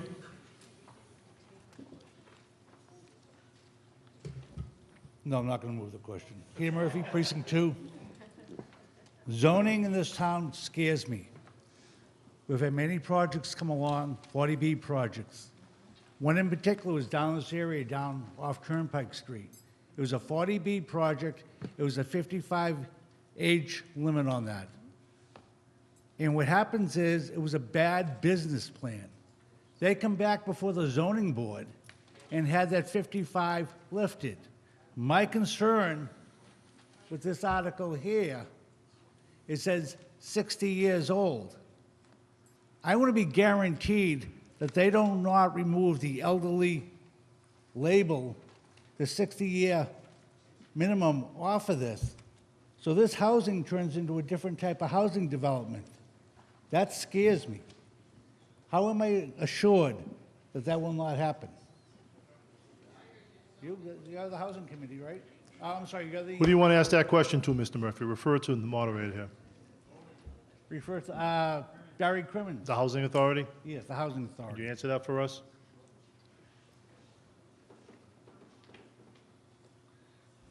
Thank you, Mr. Moderator. Through you to the previous speaker, that age of 60 is the age in our state statute, our enabling legislation, Chapter 121B. So for that to change, it would require an amendment to the legislation. We could not change that on our own. So through you, Mr. Moderator, Thank you.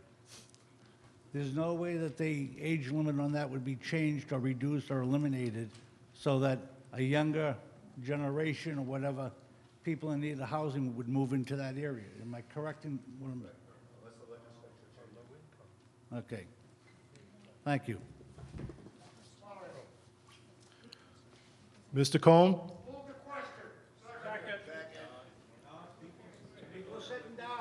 Anybody else down here? No? Okay. In that process, nobody else was sitting down in the queue here to be recognized, so that motion was proper. I heard a second. Okay, the motion's on the floor now to move the question. All those in favor of moving the question, that is cutting off debate, say aye. Aye. All those opposed? Okay, this is a zoning bylaw, and we need a 2/3 vote, so I'm going to ask everybody to stand. All those in favor of Article 51, please stand. Precinct Chairman, please take the count.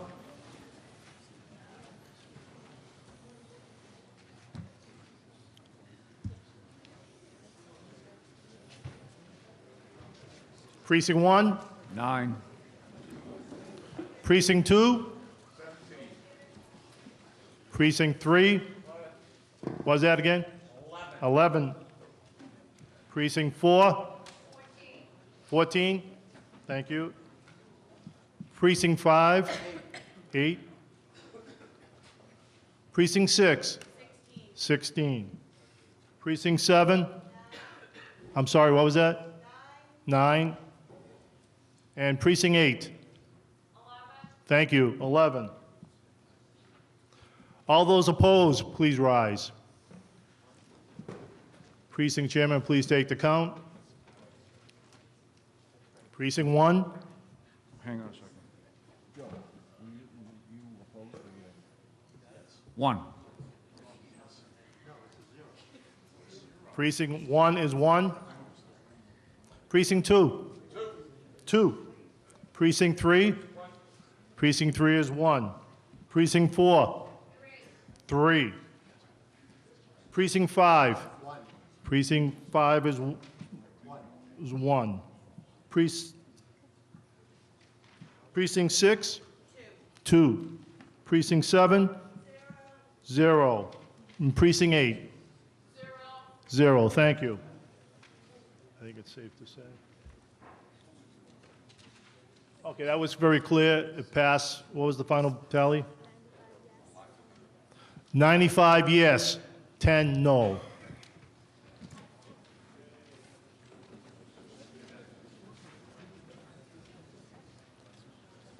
We'll be in a brief recess. Just for a minute. Hey, I don't write these articles, I just work them.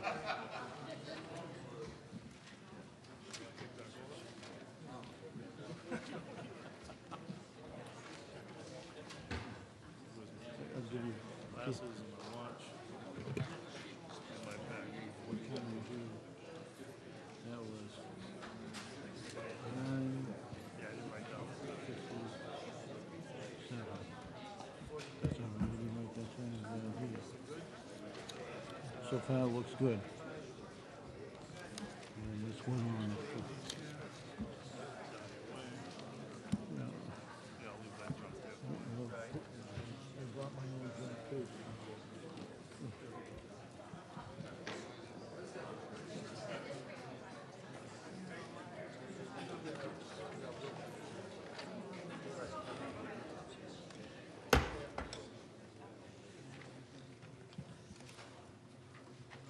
Article 48. Mr. Crimmins, privilege motion. Thank you, Mr. Moderator. On behalf of the Stoughton Housing Authority, I move to dismiss Article 48. On the motion to dismiss, all those in favor, say aye. Aye. All those opposed, the motion carries. It's unanimous to dismiss. And that's done at 10 o'clock. Now, I guess I don't have to stand aside on this one if you're going to dismiss it. Mr. Crimmins. Thank you, Mr. Moderator. On behalf of the Stoughton Housing Authority, I move to dismiss Article 49. On the motion to dismiss, all those in favor say aye. Aye. All those opposed, motion carries unanimously. Dismiss. Wow. That's fast.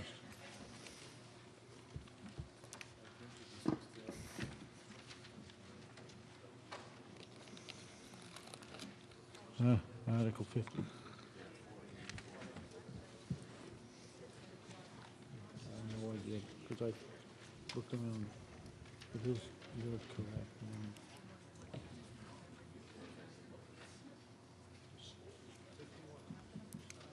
No.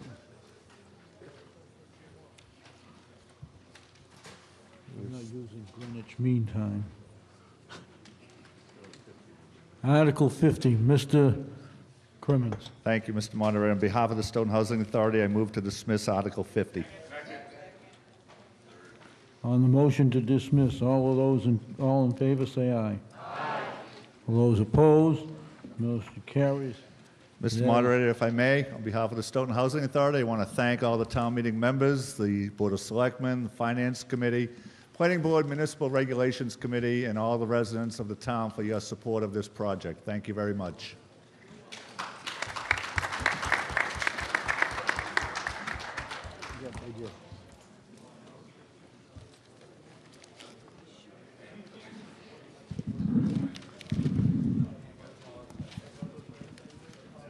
Okay.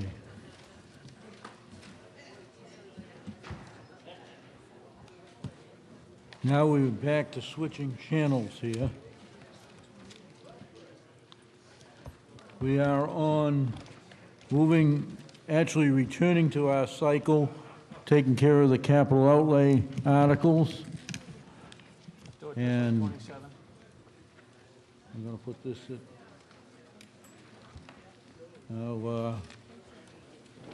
this goes to Mr. Hill, Chairman of the Finance Committee, to make the motion. Do you see I have an abbreviated version for the top? No, I'm going to do it just like we did 27. I'm going to read the four motions. We just have a short one. I'd feel more comfortable doing this. It's not the one we're going to vote, it's just to get it on the floor. I haven't seen that, or I'd just rather approach it the way we did 27. We're going to read each one. Yep. Okay.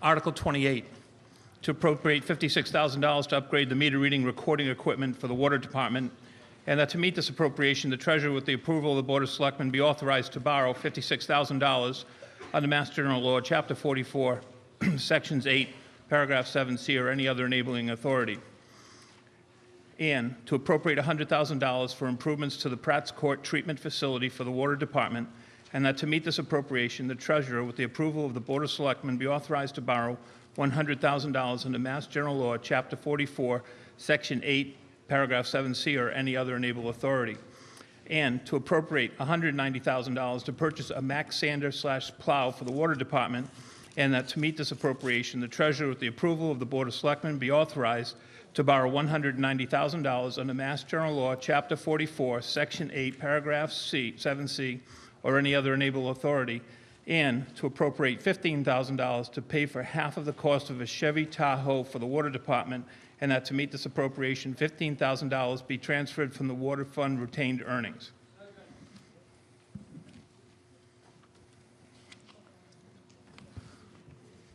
On the various motions, we're going to be voting on these individually, but on general principle, because these were grouped together. If you wish to explain the procedures that went on with the Finance Committee, Mr. Hill.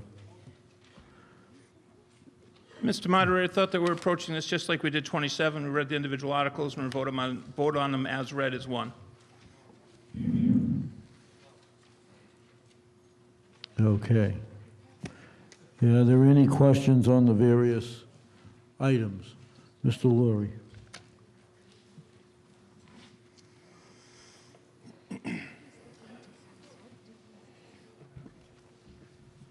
David Lurie, Precinct 6.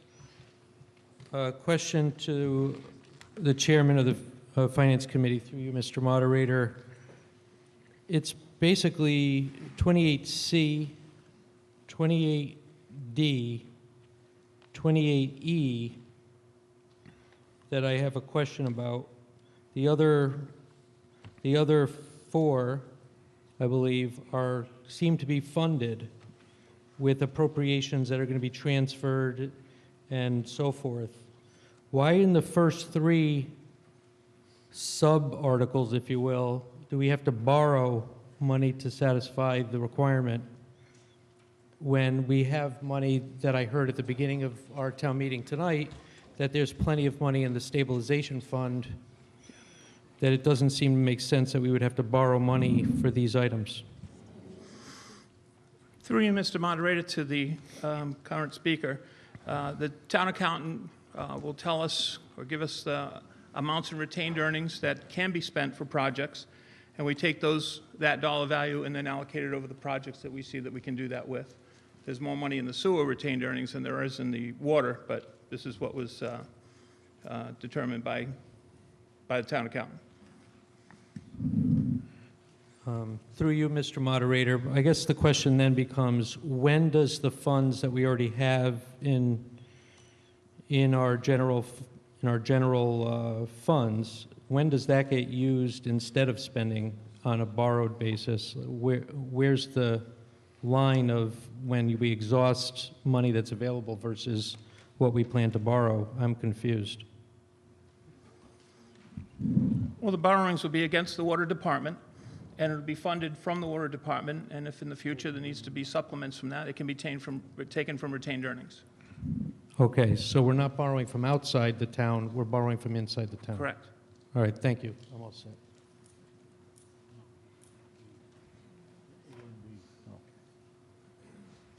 Any further, Mr. Murphy?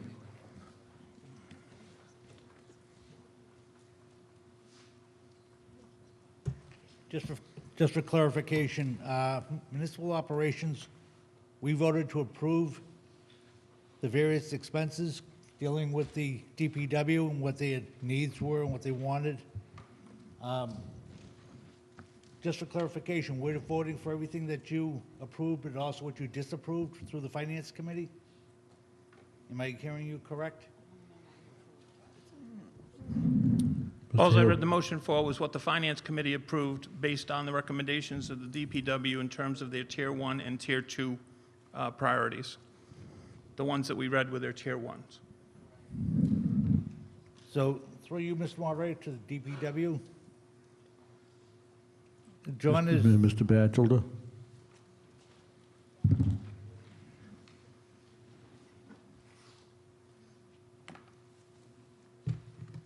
The water and sewer improvements, you do not want $50,000 for that? Sure I do. That's why it's on there, but as Mr. Hill stated, they asked me to prioritize, and that wasn't one of my top priorities. I think we can wait another year for that. It was for a study. Are you acceptable to what the Finance Committee approved? Can you live with that? Yes. No further questions. Ms. Walsh? Cynthia Walsh, Precinct 2. I move the question. That's Mr. Cut off debate. All those in favor of cutting off debate, say aye. Aye. All those opposed? Okay, now, we are going to individually vote, and we'll start with C. Mr. Moderator, that's not what the motion was, and we didn't do that for Article 27. We did vote individually on every one in 27? Yes. Okay, my mistake. Yes, you did. My apologies. We made a combined one at the end. Yeah, we did. So why we But and I think it's worked much better to, Mr. Cohen.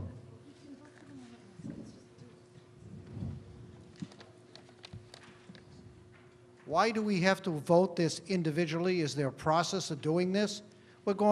It's double the work we're doing now. If this is a new system, I think we better change back to the old system because we're repeating ourselves twice. This is the old system. No, it isn't. We never broke down everyone. We used to take the bottom line and we used to approve it all at one big lump sum. No, I've never heard this going back. Each item we always approved in. Because this is the first time we've used this format with the capital outlay articles. Do we have to use this? No, but it's the way it is this time. If we want to go back next year in the warrant and go back to the way it was, each an individual warrant article, that's fine. Okay. Mr. Hill, in response to Mr. that. Moderator, through you, just to the last speaker, it was an attempt this year by the selectmen to respond to feedback from the town meeting to do what they can to expedite to some extent. So what they did was to bundle, I understand what I just said, was to bundle several articles to see if we couldn't eliminate, consolidate approximately 20 articles into 3. So that was the intent. And it seems like we're going to be working through that process over the next year or so. Mr. Moderator, can we go, maybe the Finance Committee can rethink their thing because we're doing double work. That's what we're doing. Well, Thank now you. we're doing double work by discussing the double work about double work. This would have been 4 individual articles, But which for is the what it's turned into. For the time being, as the one who supervises the rules that sometimes we don't all agree with doing, but we have to do, to make it very clear, 28A, I'm going to ask for a motion to dismiss if there's... It was listed in the warrant article It was the business. It's printed in the warrant. No, but you still have to dismiss that. Just a,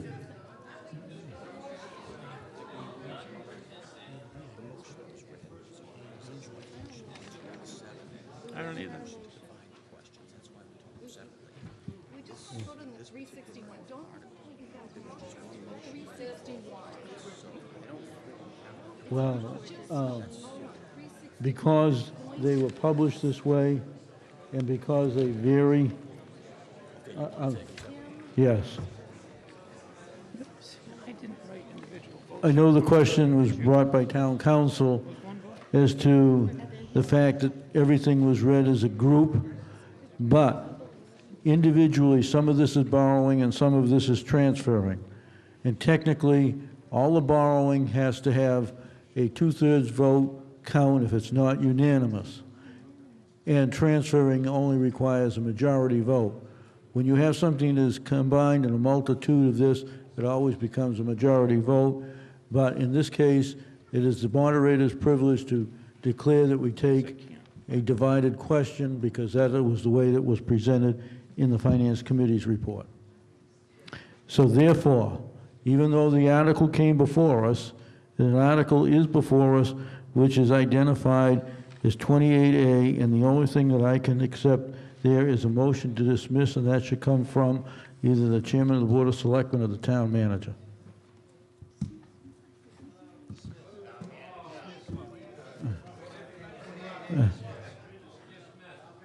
The question is, I'm expecting a motion to dismiss item 28A, article, because it was, you've put an article in here, we got to get rid of it.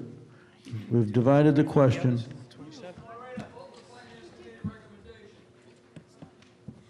The Finance Committee didn't make a recommendation on it. The article was in the warrant, that's why we have a warrant article. And the idea is there was no recommendation, and was called for, and therefore I am asking for a motion to dismiss it so it is off our records. Otherwise, there's going to be another term is called postpone indefinitely, and I don't use that term in this town meeting. So I am asking for the town manager, since or the chairman of the Board of Selectmen, to dismiss those articles which were no motions made on. And because I'm the guy who's in charge of the rules, I'm asking for that motion. If it's not coming from there, it will come from the floor. And the motion to dismiss, all those in favor, say aye. Aye. All those opposed, it is dismissed. Legally, Mr. Murphy, let me get the paperwork out of this thing. I would like to make a motion to dismiss Article 28B and E. Let's do one at a time, okay? I know, because... All right, 28B. That's fine. On the motion to dismiss, all those in favor say aye. Aye. All those opposed, the motion... Mr. Moderator, Yes, Ms. Walsh. motion to dismiss 28E? I would prefer... 28G.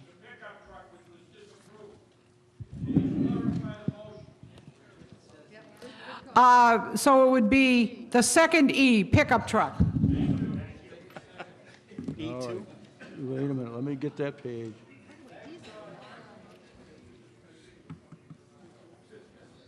I have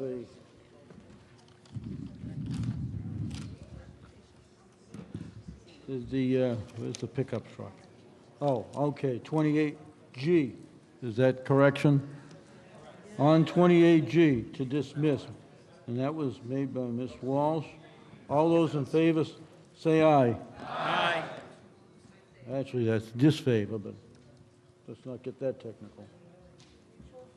It's unanimous to dismiss.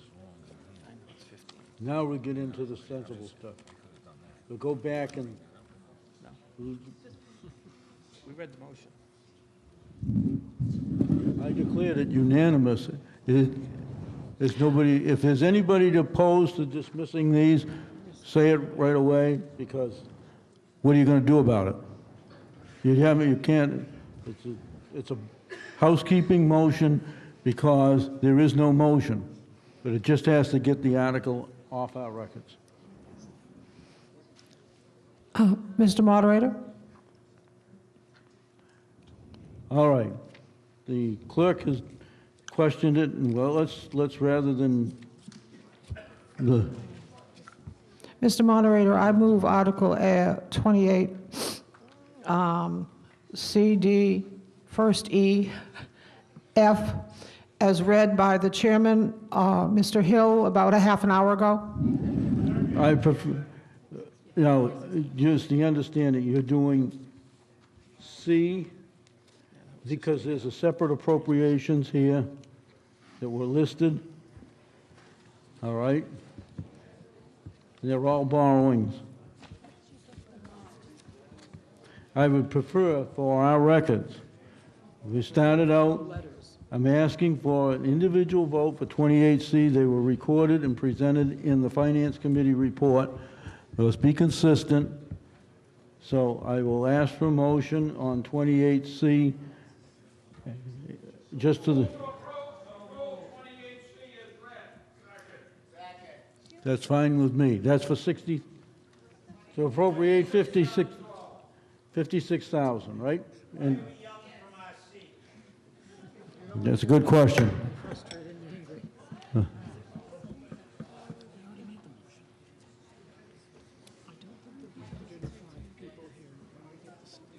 I think I already made the motion. All right, one at a time.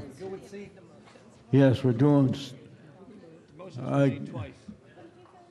Now, we had a motion and a second, according to the clerk up here.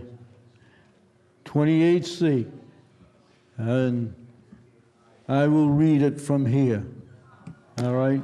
And that's to appropriate $56,000 to upgrade meter reading and recording equipment for the water department, et cetera, and to borrow $56,000 under the usual statutory clause, which I could have read anyways. All those in favor say aye. Aye. All those opposed? It's unanimous. I declared it as two-thirds vote.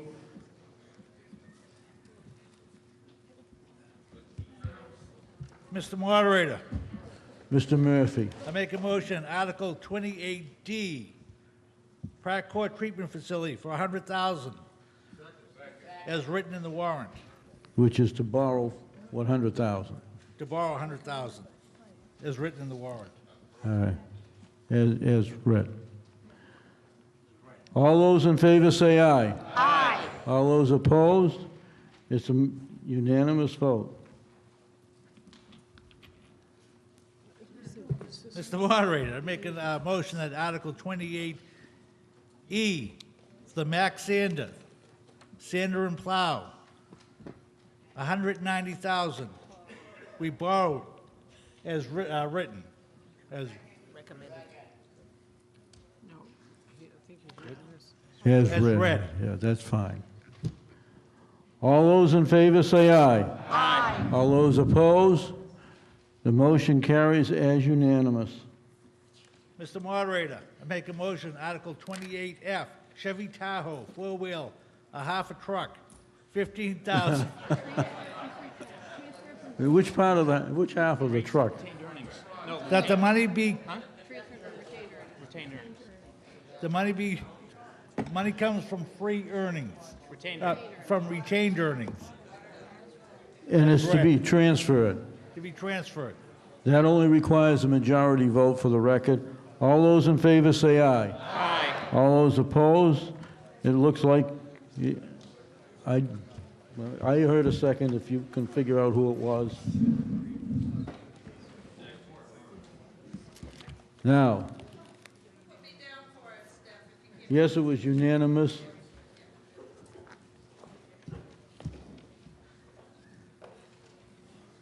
For the record.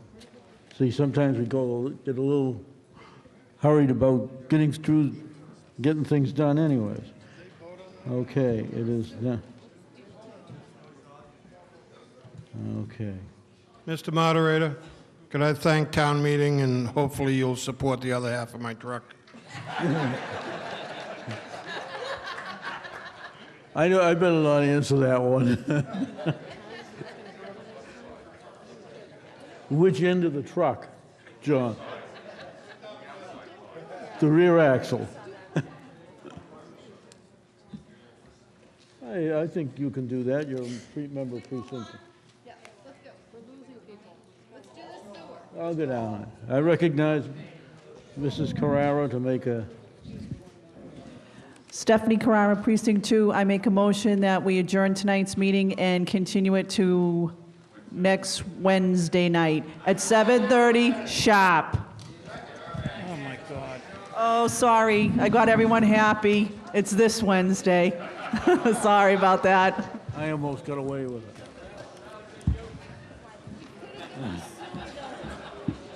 All those in favor of adjourning till this Wednesday, say aye. All those opposed, the motion, all those guys who want to stay here, huh? No, it's 10:22.